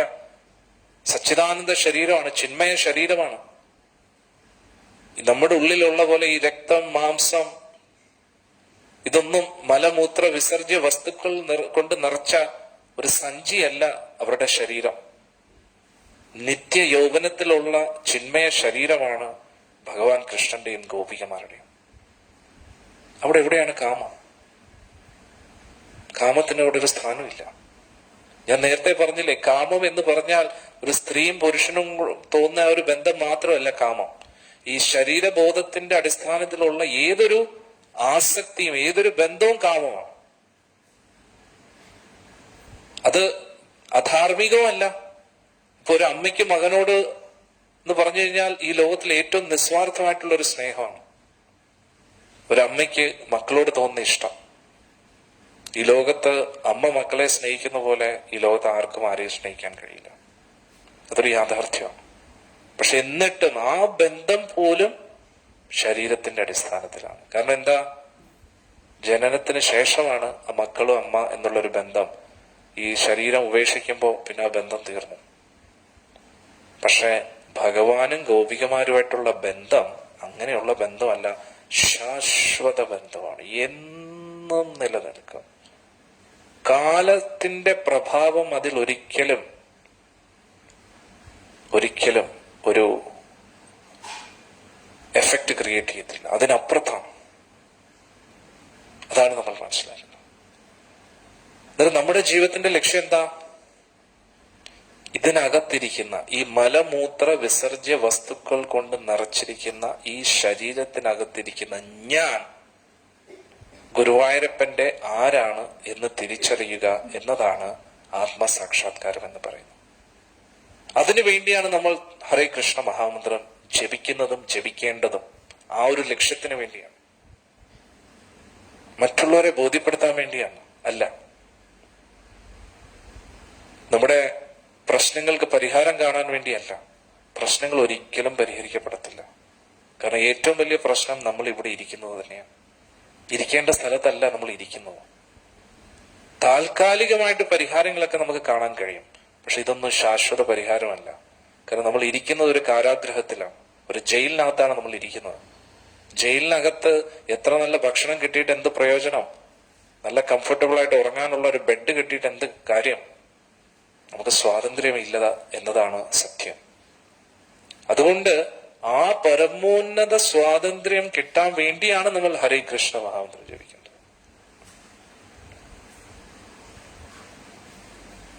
പക്ഷെ ഇതൊന്നും മനസ്സിലാക്കാതെ നമ്മൾ ആരോടെങ്കിലും ഹരേ കൃഷ്ണ മന്ത്രം ജപിക്കാൻ പോകും. ജപിക്കാം കേട്ടോ, ശരി. എവിടെ നിന്ന് മനസ്സിലാവണം? മനസ്സിലാവത്തില്ല, ജപിക്കാൻ തോന്നത്തില്ല. കാരണം ഹരേ കൃഷ്ണ മന്ത്രം എന്ന് പറഞ്ഞാൽ പരമോന്നതമാണ്. ഈ താൽക്കാലിക ലോകത്തിനും അപ്പുറത്തായിട്ടുള്ള പരമോന്നത കാര്യമാണ് നമ്മൾ ചെയ്യുന്നത്. ഇത് ആര് എങ്ങനെ മനസ്സിലാക്കി കൊടുക്കാനാണ്? അതുകൊണ്ട് നമ്മൾ മറ്റൊരാളിനോട് ചെയ്യുന്ന ഏറ്റവും വലിയ ഉപകാരം എന്ന് പറഞ്ഞു കഴിഞ്ഞാൽ അവരെ കൊണ്ട് ഹരേ കൃഷ്ണ മഹാമന്ത്രം ജപിപ്പിക്കുക എന്നാണ്. അതിന്റെ മഹത്വം ഇപ്പോൾ അവർക്ക് മനസ്സിലാകത്തില്ല. ഇപ്പൊ കൊച്ചുകുട്ടികളോട് നമ്മൾ പഠിക്കൂ മോനെ, പഠിക്കൂ പഠിക്കൂ പഠിക്കൂ പഠിക്കൂ എന്ന് പറയുമ്പോ ശല്യായി, എപ്പോഴും ഈ അച്ഛനമ്മയെ പഠിക്ക് എന്ന് പറഞ്ഞിട്ടിരിക്കുക. ശരി, ബുക്കും തുറന്നിട്ട് ഇങ്ങനെ ഇരിക്കുക. പഠിക്കുമെന്ന് വെച്ചാൽ ഒന്നുമില്ല. കുറെ കഴിഞ്ഞ് കുറെ റിസൾട്ടിന് മുട്ടയൊക്കെ കിട്ടി, കുറെ പണി അങ്ങോട്ടും ഇവിടുന്നൊക്കെ കിട്ടി, അവസാനം ജോലി കിട്ടാതെ അങ്ങോട്ടും ഇങ്ങോട്ടും തെണ്ടി തിരിയുമ്പോഴാണ് ഷോ അന്ന് എന്റെ അച്ഛനമ്മയും പറഞ്ഞു പഠിക്കും, ഞാൻ കേട്ടില്ല എന്ന് പറയുമ്പോഴാണ് അന്നേരത്തേക്ക് എല്ലാം കഴിഞ്ഞു. ഇനി എന്തോ തിരിച്ചു വരാൻ പറ്റുമോ പഠിക്കാനായിട്ട്? എവിടുന്നോ? എല്ലാം കഴിഞ്ഞു, ഇനി തിരിച്ചു വരാൻ കഴിയില്ല. അതേപോലെ അതിനും അപ്പുറത്താണ് ഹരികൃഷ്ണ മഹാമന്ത്രം. നമ്മൾ ഭക്തരോടെല്ലാം പറയും ജപിക്കൂ ജപിക്കൂ ജപിക്കൂ ജപിക്കൂ ജപിക്കൂ. എവിടുന്ന് കേൾക്കാൻ? ജപിക്കാൻ തോന്നണ്ടേ? ജപിക്കാനും ഒരു യോഗം വേണം. കാരണം നമ്മൾ ജപിക്കുന്ന ഏത് മന്ത്രമാണ്? ഹരേ കൃഷ്ണ മഹാമന്ത്രം. കണ്ടവർക്ക് ജപിക്കാനൊന്നും പറ്റത്തില്ല. യോഗം വേണം, യോഗം വേണം. ഭഗവാന്റെ അനുഗ്രഹം ലഭിക്കണം. ഭഗവാന്റെ അനുഗ്രഹം ലഭിക്കാതെ ഹരേ കൃഷ്ണ എന്ന് ചിന്തിക്കാൻ പോലും പറ്റില്ല. പിന്നെയല്ലേ ജപിക്കാൻ പറഞ്ഞു. ജപമാല കൈകൊണ്ട് തൊടണമെങ്കിൽ ഒരു യോഗം വേണം. ഗുരുവിൽ നിന്ന് ദീക്ഷ സ്വീകരിക്കണമെങ്കിൽ ഒരു യോഗം വേണം. എളുപ്പമല്ല. കാരണം എന്താ? ഇനിയൊരു ജന്മം ഇല്ല. ഈ ഒരു ലോകത്തിന് വരേണ്ടി വരത്തില്ല. പരമോന്നതമായ ഗോലോക വൃന്ദാവനത്തിലേക്ക് പ്രവേശിക്കുക. പക്ഷെ ഇതൊന്നും മനസ്സിലാക്കാത്ത വ്യക്തികൾ, ആൾക്കാർ വിചാരിക്കും ഈ സ്വാമിജി എന്താ ഇങ്ങനെ എപ്പോഴും ഈ ജപ ജപ ജപ ജപ എന്ന് പറഞ്ഞുകൊണ്ടിരിക്കുന്നു. പക്ഷെ അതിന്റെ മഹത്വം നമുക്ക് മനസ്സിലാക്കാൻ കഴിയുന്നത് നമ്മൾ എന്നാണോ ഭഗവാന്റെ ലോകത്തേക്ക് എത്തുന്നത്. ഇനി ചില വ്യക്തികൾ പറയും ആര് കണ്ട് സ്വാമിജി ഈ ലോകമൊക്കെ സ്വർഗവും നരകമൊക്കെ ഇവിടൊക്കെ അല്ലേ സ്വാമിജി? ഇതിലൊക്കെ വലിയ കാര്യമുണ്ടോ സ്വാമിജി? സ്വാമിജി നേരിട്ട് കണ്ടിട്ടുണ്ടോ ഈ ലോകങ്ങളൊക്കെ, ഗോലോകമൊക്കെ? ഭഗവാനെ സത്യം ചെയ്തിട്ട് പറയാൻ പറ്റൂ ഇതൊക്കെ ഉണ്ടോ ഇല്ലയോ എന്ന്? ഞാൻ ഒരിക്കലും അത് പറഞ്ഞു കൊടുക്കത്തുമില്ല. അത്രയ്ക്ക് വിശ്വാസം ഇല്ലെങ്കിൽ പിന്നെ ജപിക്കാതിരിക്കുന്നതല്ല. ഈ ലോകത്ത് എന്ത് നടക്കണമെങ്കിൽ ആദ്യം വിശ്വാസം വേണം. അമേരിക്ക നമ്മൾ കണ്ടിട്ടില്ല, അമേരിക്ക പോയിട്ടുമില്ല. പക്ഷെ അമേരിക്ക ഉണ്ടെന്ന് പറയുന്ന വ്യക്തികളെ നമ്മൾ വിശ്വസിക്കുന്നു. ക്യാമറയിലൂടെ കാണുന്നത് ഇത് അമേരിക്കയാണെന്ന്. അന്നേരം അവരെ നമുക്ക് വിശ്വാസമുണ്ട്. പിന്നെ എന്തുകൊണ്ട് നമുക്ക് ആചാര്യന്മാരെ വിശ്വാസമില്ല? ഒരു കാര്യമില്ലാതെ ചുമ്മാ നേരം പോക്കിന് വേണ്ടി 21ാമത്തെ വയസ്സിൽ ഈ ജപം തുടങ്ങത്തില്ലല്ലോ. ഈ 15-16 വർഷമായിട്ട് ഇങ്ങനെ ജപിച്ചോണ്ടിരിക്കുകയാണ്. ഇത്രയും കാലമായിട്ട് ഒന്നും നടക്കത്തില്ല എന്നാണ് നിങ്ങൾക്ക് തോന്നുന്നത്? നിങ്ങൾ തന്നെ ആലോചിച്ചു. 12 വർഷം തപസ് ചെയ്യുമ്പോൾ തന്നെ എന്തൊക്കെയോ സിദ്ധികളും അതൊക്കെ കിട്ടും. അന്നേരം ഹരേ കൃഷ്ണ മഹാമന്ത്രം 15-16 വർഷമായിട്ട് ജപിക്കുമ്പോൾ ഒന്നും നടക്കത്തില്ലെന്നാണോ നിങ്ങൾക്ക് തോന്നുന്നത്? ആരുടെ നാമമാണ് ജപിക്കുന്നത്? പരമോന്നത ഗുരുവായൂരപ്പന്റെ. പക്ഷെ ഭക്തരെന്ന് പറഞ്ഞാൽ എങ്ങനെ ഇരിക്കുമെന്ന് വെച്ച് കഴിഞ്ഞാൽ, പക്വതയില്ലാത്ത യോഗികൾ എന്തെങ്കിലുമൊക്കെ സിദ്ധികൾ കിട്ടുമ്പോ കണ്ട എന്റെ സിദ്ധി കണ്ട, ഇത് കണ്ടെന്ന് പറയും. കാരണം എന്താ? മറ്റുള്ളവരുടെ അംഗീകാരം പ്രതീക്ഷിച്ച് ഓടുന്ന ആൾക്കാരാണ് അവര്. യഥാർത്ഥ യോഗി എങ്ങനെയാന്ന് വെച്ച് കഴിഞ്ഞാൽ മിണ്ടത്തില്ല. കാരണം അവർക്കറിയാം കയ്യിലിരിക്കുന്ന ഏറ്റവും വലിയ രത്നമാണ്. കയ്യിലിരിക്കുന്ന രത്നത്തിന്റെ മൂല്യം മനസ്സിലാക്കാത്ത വ്യക്തികളാണ് കണ്ട എന്റെ കയ്യിൽ രത്നം ഇത് കണ്ട എന്ന് പറയും. അമൂല്യമായിട്ടുള്ള രത്നത്തിന്റെ മഹത്വം മനസ്സിലാക്കിയ വ്യക്തി മിണ്ടാതിരിക്കും, ഒന്നും ആരോടും പറയത്തില്ല. പക്ഷേ ഇതിന്റെ മഹത്വം മനസ്സിലാക്കാത്ത വ്യക്തികൾ മറ്റുള്ളവരുടെ അംഗീകാരം നേടാൻ വേണ്ടി, പ്രശസ്തി, മറ്റുള്ളവർ എന്നെ സ്തുതിക്കണം എന്ന് ആഗ്രഹിച്ചുകൊണ്ട് അവർ പല പല അമാനുഷിക കഴിവുകളെ ഇങ്ങനെ പ്രദർശിപ്പിക്കും. ഒരിക്കൽ ശ്രീല ഭക്തി സിദ്ധാന്ത സരസ്വതി ഠാക്കൂറിന്റെ അടുത്ത് ഒരു വ്യക്തി വന്നിട്ട് പറഞ്ഞു, സ്വാമിജി, അവിടെ ഒരു യോഗി വന്നിട്ടുണ്ട്, ആ യോഗിക്ക് വെള്ളത്തിൽ കൂടെ നടക്കാൻ പറ്റുമെന്ന് പറഞ്ഞു. എന്നാ പറഞ്ഞു, ഓക്കെ, നല്ല കാര്യമാണ്. അതല്ലേ യഥാർത്ഥ ശക്തി സ്വാമിജി, അതൊക്കെയല്ലേ യഥാർത്ഥ ഭക്തി എന്ന് പറഞ്ഞു കഴിഞ്ഞാൽ. സ്വാമിജി ചോദിച്ചു, എത്ര വർഷം തപസ് ചെയ്തു ഈ വെള്ളത്തിൽ കൂടെ നടക്കാൻ വേണ്ടി? അദ്ദേഹം ഏകദേശം ഒരു 12 വർഷം കാട്ടിലായിരുന്നു. അന്നേരം സ്വാമിജി പറഞ്ഞു, ഇത്രയും തപസ് വെള്ളത്തിൽ കൂടെ നടക്കാൻ വേണ്ടി എന്തിനാണ് വെറുതെ കളഞ്ഞത്? ആ വള്ളക്കാരൻ എന്തെങ്കിലും ഒരു കാശ് കൊടുത്താൽ പോരായിരുന്നു? അല്ലേ, വള്ളക്കാരൻ എന്തെങ്കിലും കുറച്ച് കാശ് കൊടുത്താൽ പോരെ അപ്പുറത്ത് പോകാൻ വേണ്ടി? പക്ഷെ എന്തിനു വേണ്ടിയാണ് ഈ വെള്ളത്തിൽ കൂടെ എനിക്ക് നടക്കാൻ കഴിയുമെന്ന് കാണിക്കുന്നത്? എല്ലാരും എന്നെ ബഹുമാനിക്കാൻ വേണ്ടി. കണ്ടില്ലേ, ഞാൻ വെള്ളത്തിൽ കൂടെ നടക്കുന്ന കണ്ടില്ലേ? എനിക്ക് കണ്ടില്ലേ, എല്ലാവരുടെയും മനസ്സ് വായിക്കാൻ എനിക്ക് കഴിവില്ലേ? അന്നേരം ഇതൊക്കെയെന്ന് പറഞ്ഞാൽ വെറും താൽക്കാലിക ക്ഷണികമായിട്ടുള്ള സിദ്ധികളാണ്. പരമോന്നത സിദ്ധി എന്ന് പറഞ്ഞാൽ വൈകുണ്ഠം, ഗോലോക പ്രാപ്തിയാണ്. പരമോന്നത ഗോലോകത്ത് നമ്മളൊരു സ്ഥാനം നേടിയെടുക്കുക എന്നതാണ് പരമോന്നത സിദ്ധി. അല്ലാതെ ഇങ്ങനെ സിദ്ധികളെ പ്രദർശിപ്പിച്ച് നടക്കുന്ന വ്യക്തികൾ അംഗീകാരം മാത്രം പ്രതീക്ഷിച്ച് ജീവിക്കുന്നവരാണ്. ഒരിക്കൽ യഥാർത്ഥത്തിൽ നടന്ന ഇവിടെ പരംപൂജ്യ രാധാനാഥ് സ്വാമി മഹാരാജ് അദ്ദേഹത്തിന്റെ ഗ്രന്ഥമായ ഓട്ടോബയോഗ്രഫി ജേർണി ഹോം, ആത്മഗ്രഹത്തിലേക്ക് ഒരു പ്രവേശനാദി പറയുന്നു. ഹിമാലയത്തിലുണ്ടപ്പോ ഉള്ള സമയത്ത് ഇദ്ദേഹം ഒരു ദമ്പതികളായിട്ട് ഇങ്ങനെ സംസാരിച്ചുകൊണ്ടിരുന്നപ്പോ പെട്ടെന്നൊരു സ്വാമിജി ഇങ്ങോട്ട് വന്നു. എന്നിട്ട് പറഞ്ഞ്, എനിക്ക് എന്തെങ്കിലും ഭിക്ഷ നൽകണമെന്ന്. അവര് അവഗണിച്ച് മാറ്റി നിർത്തി. ഉടൻ തന്നെ, നിങ്ങൾക്ക് കാണണം എന്റെ ശക്തി എന്താണെന്ന്. എന്നാലും ഇവര് പിടിച്ചു, ഇതെന്ത് പറ്റി, ദുർവാസകമായിരുന്നു തോന്നുന്നു. ഉടനെ ആളൊരു കസേരയുടെ മുകളിൽ കയറി അവിടെ ഇരുന്ന് ബൾബ് എടുത്തിട്ട് ഇങ്ങനെ എടുത്തു. എന്നിട്ട് ആ ചൂടോടുകൂടി ഇരിക്കുന്ന ബൾബ് മെഴുങ്ങി എന്നുള്ളതാണ്. കണ്ടോ? അന്നേരം കൊള്ളാം, ഇനി എന്ത് ചെയ്യാൻ പറ്റും? അവിടുന്ന് ഒരു കമ്പി എടുത്തു, വലിയൊരു കൺസ്ട്രക്ഷൻ ചെയ്യാൻ വെച്ചിരുന്ന കമ്പി എടുത്തിട്ട് ആള് ഇങ്ങനെ വളച്ചു എന്നുള്ളതാണ്. ഓ, വെരി ഗുഡ്. ഇനി എന്ത് ചെയ്യാൻ പറ്റും? ഇങ്ങനെ ഓരോന്നാള് കാണിച്ചോണ്ടിരുന്നു. അന്നേരം എല്ലാരും വളരെ ഹാപ്പി ആയിട്ട് കുറെ കാശ് ആൾക്ക് കൊടുത്തു. അന്നേരത്തേക്ക് എല്ലാരും ചോദിച്ചു, അങ്ങ് എന്താണ് സംഭവിച്ചത്? അന്നേരം പറഞ്ഞു, എനിക്കൊരു ഗുരു ഉണ്ടായിരുന്നു, അദ്ദേഹത്തിൽ നിന്ന് ഞാൻ ആധ്യാത്മിക കാര്യങ്ങളൊക്കെ പഠിക്കുമായിരുന്നു. പക്ഷെ എനിക്കൊരു പ്രശ്നമുണ്ട്. എന്താണ് പ്രശ്നം? ഇത് തന്നെയാണ് പ്രശ്നം. എനിക്ക് കിട്ടിയ സിദ്ധികളെ ഞാൻ ഇങ്ങനെ പ്രദർശിപ്പിച്ചുകൊണ്ടിരുന്നു. ഉടനെ ഗുരു പറഞ്ഞു, ഇറങ്ങിപ്പോടാന്ന് പറഞ്ഞു. അങ്ങനെ എന്നെ പുറത്താക്കി. പിന്നെ അങ്ങ് ഇത് തന്നെ ചെയ്യുമല്ലേ, ഗുരു എന്നെ ത്യജിച്ചു കഴിഞ്ഞാൽ ഇനി ഞാൻ ഇങ്ങോട്ട് പോകാനാണ്. എന്നിട്ട് ഇനി എന്താ പരിപാടി? പെട്ടെന്ന് കല്യാണം കഴിക്കണം. കല്യാണം കഴിക്കണമെങ്കിൽ കാശ് വേണ്ടേ? എനിക്ക് ആകെ അറിയാവുന്ന തൊഴിലിത്. അതുകൊണ്ട് കുറച്ച് കാശുണ്ടാക്കിയിട്ട് കല്യാണം കഴിക്കാൻ വേണ്ടി. അന്നേരം ഇത്രയും സിദ്ധനായിട്ടുള്ള വ്യക്തിക്ക് കാശുണ്ടാക്കാൻ പറ്റത്തില്ല. അതും സിദ്ധികൾ പ്രദർശിപ്പിച്ച് മറ്റൊരാളിലൂടെ കാശ് നേടിയെടുത്തേ പറ്റൂ. അല്ലാതെ സിദ്ധി കൊണ്ട് കാശുണ്ടാക്കാൻ കഴിയില്ല. ഒന്ന് ആലോചിച്ചോ. അന്നേരം ഇതൊക്കെയെന്ന് പറഞ്ഞ ഇതൊന്നും അല്ല ഭക്തി എന്ന് പറയുന്നത്. യഥാർത്ഥ ഭക്തി എന്ന് പറഞ്ഞു കഴിഞ്ഞാൽ ഭഗവാന്റെ ലോകത്ത് നമ്മൾ ആരാണെന്ന് മനസ്സിലാക്കുന്നതാണ്. അതാണ് നമ്മൾ മനസ്സിലാക്കേണ്ടത്. അന്നേരം ഇനിയും കുറെ കാര്യങ്ങളുണ്ട്. വളരെ പ്രധാനപ്പെട്ട അധ്യായത്തിലേക്കാണ് നമ്മൾ പോകുന്നത്. ഇനി ബാക്കി നമുക്ക് വൈകുന്നേരം 7 മണിക്ക് നമുക്ക് ചർച്ച ചെയ്യാം. അന്നേരം ഒറ്റ വാക്കാണ് നമ്മൾ ഇന്ന് ചർച്ച ചെയ്തത്, ശ്രീ ഭഗവാൻ ഉവാച. അതിലാണ് നമ്മൾ ഏറ്റവും കൂടുതൽ മനസ്സിലാക്കുന്നത്. ഇത് സാധാരണ വ്യക്തിയല്ല, ഭഗവാനാണ്. ഷഡ് ഐശ്വര്യങ്ങളുടെയും സ്രോതസ്സാണ് ഭഗവാൻ.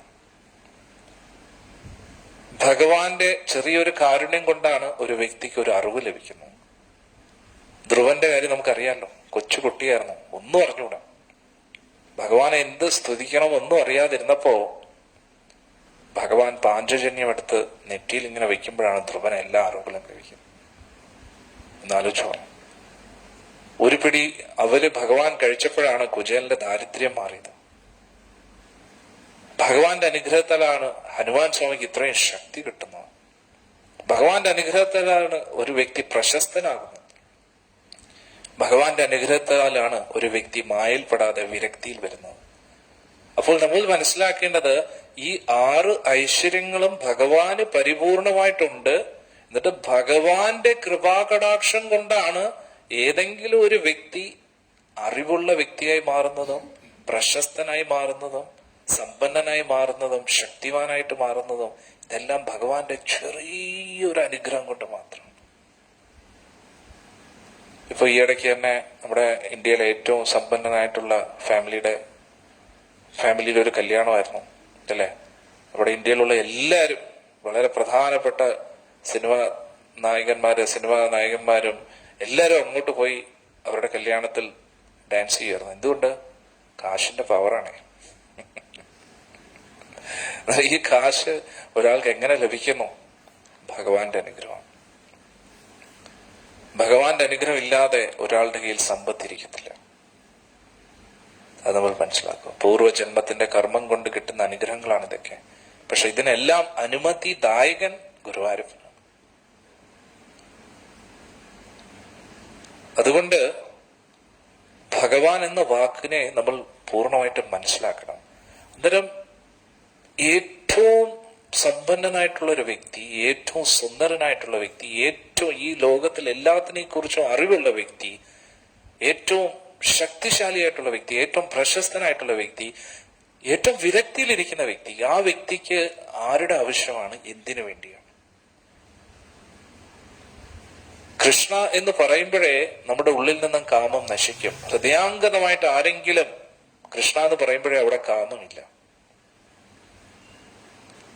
ഒരിക്കൽ രാവണന്റെ കാര്യം നിങ്ങൾക്ക് എല്ലാവർക്കും അറിയാം. സീതാദേവിയെ അപഹരിച്ചു കൊണ്ടുപോയിട്ട് രാക്ഷസന്മാരെല്ലാവരും പറഞ്ഞു, സീതാദേവിയുടെ അനുമതിക്ക് വേണ്ടി നീ എന്തിനാണ് രാവണ കാത്തു നിൽക്കുന്നത്? സീതാദേവിയെ നീ സ്വന്തമാക്കിക്കൂടെ ബലാത്കാരം. ഉടനെ രാവണൻ പറഞ്ഞു, എനിക്കിങ്ങനെ ഒരു ശാപം കിട്ടിയിട്ടുണ്ട് എന്ന് പറഞ്ഞു.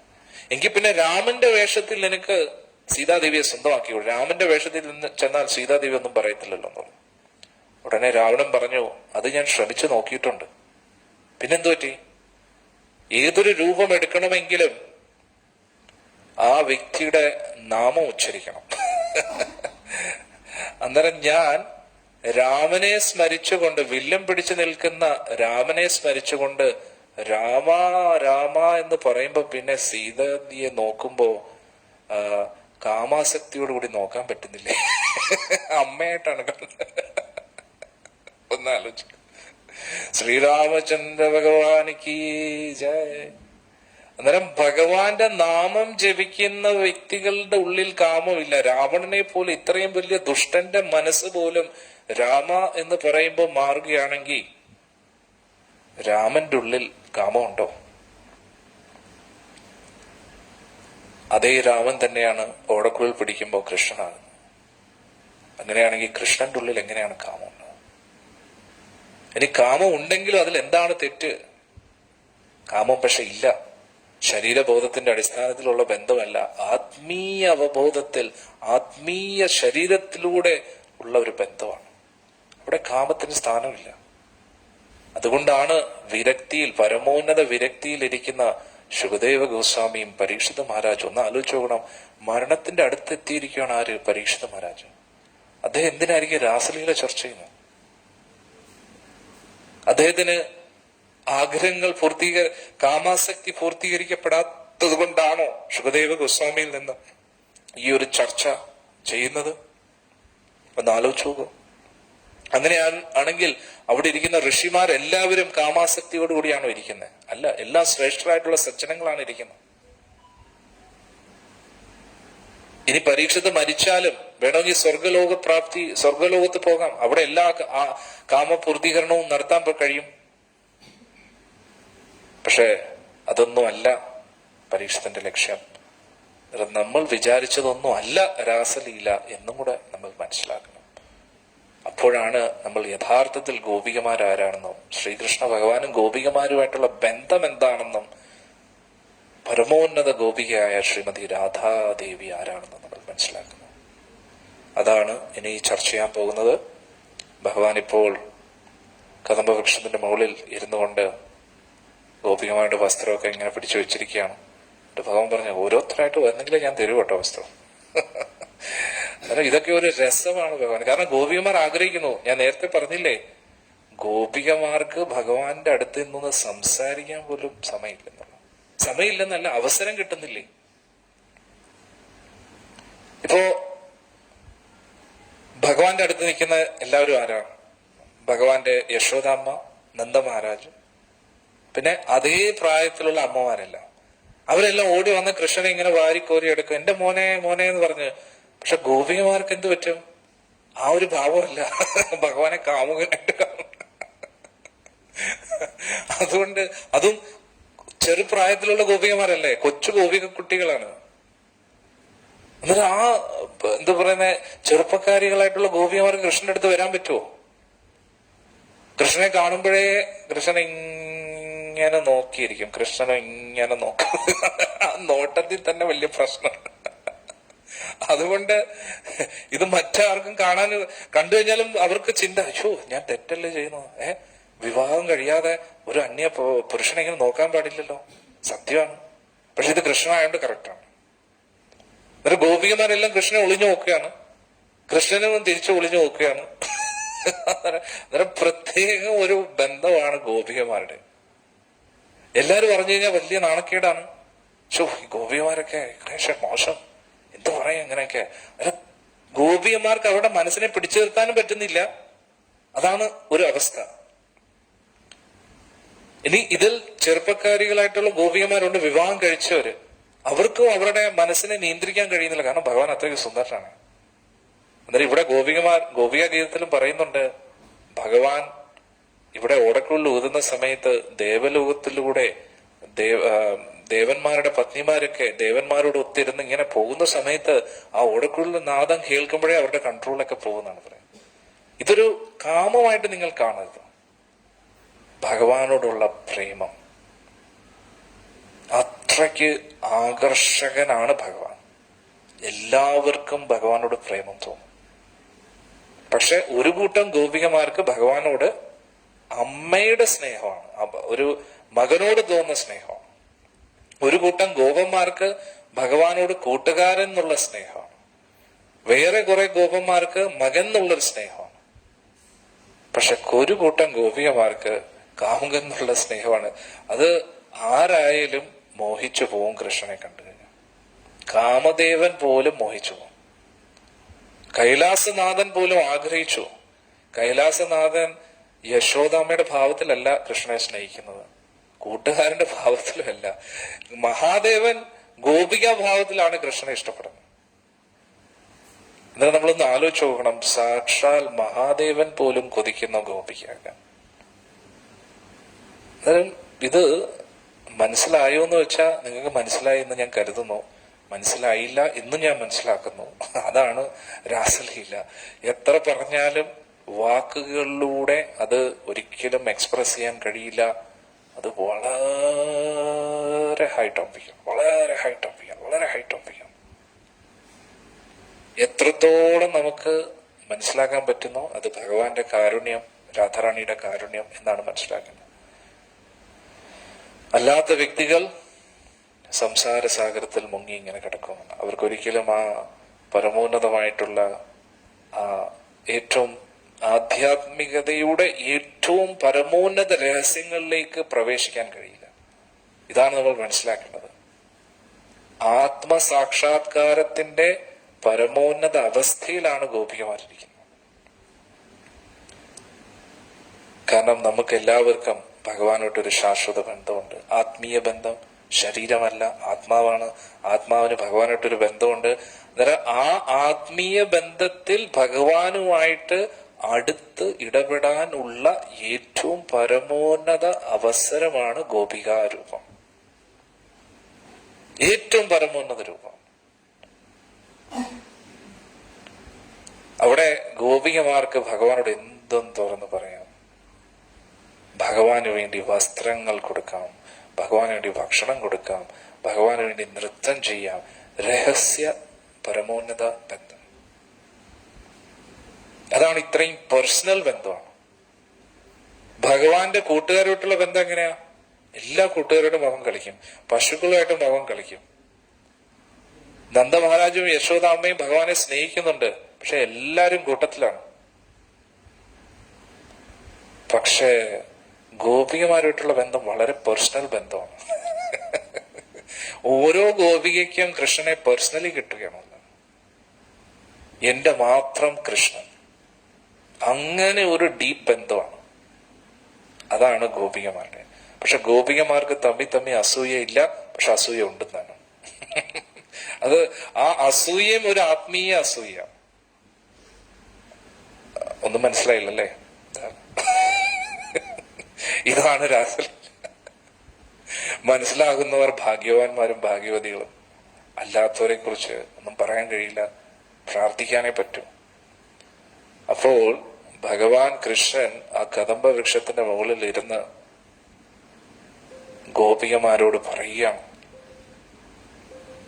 അന്നേരം വെണ്ണ മോഷ്ടിക്കാൻ ഭഗവാൻ കൃഷ്ണൻ വെണ്ണ മോഷ്ടിക്കാൻ വേണ്ടിയാണ് ഗോപികമാര് വീട്ടില് ഇത്രയും വെണ്ണ കടഞ്ഞ് സൂക്ഷിച്ചു വയ്ക്കുന്നു.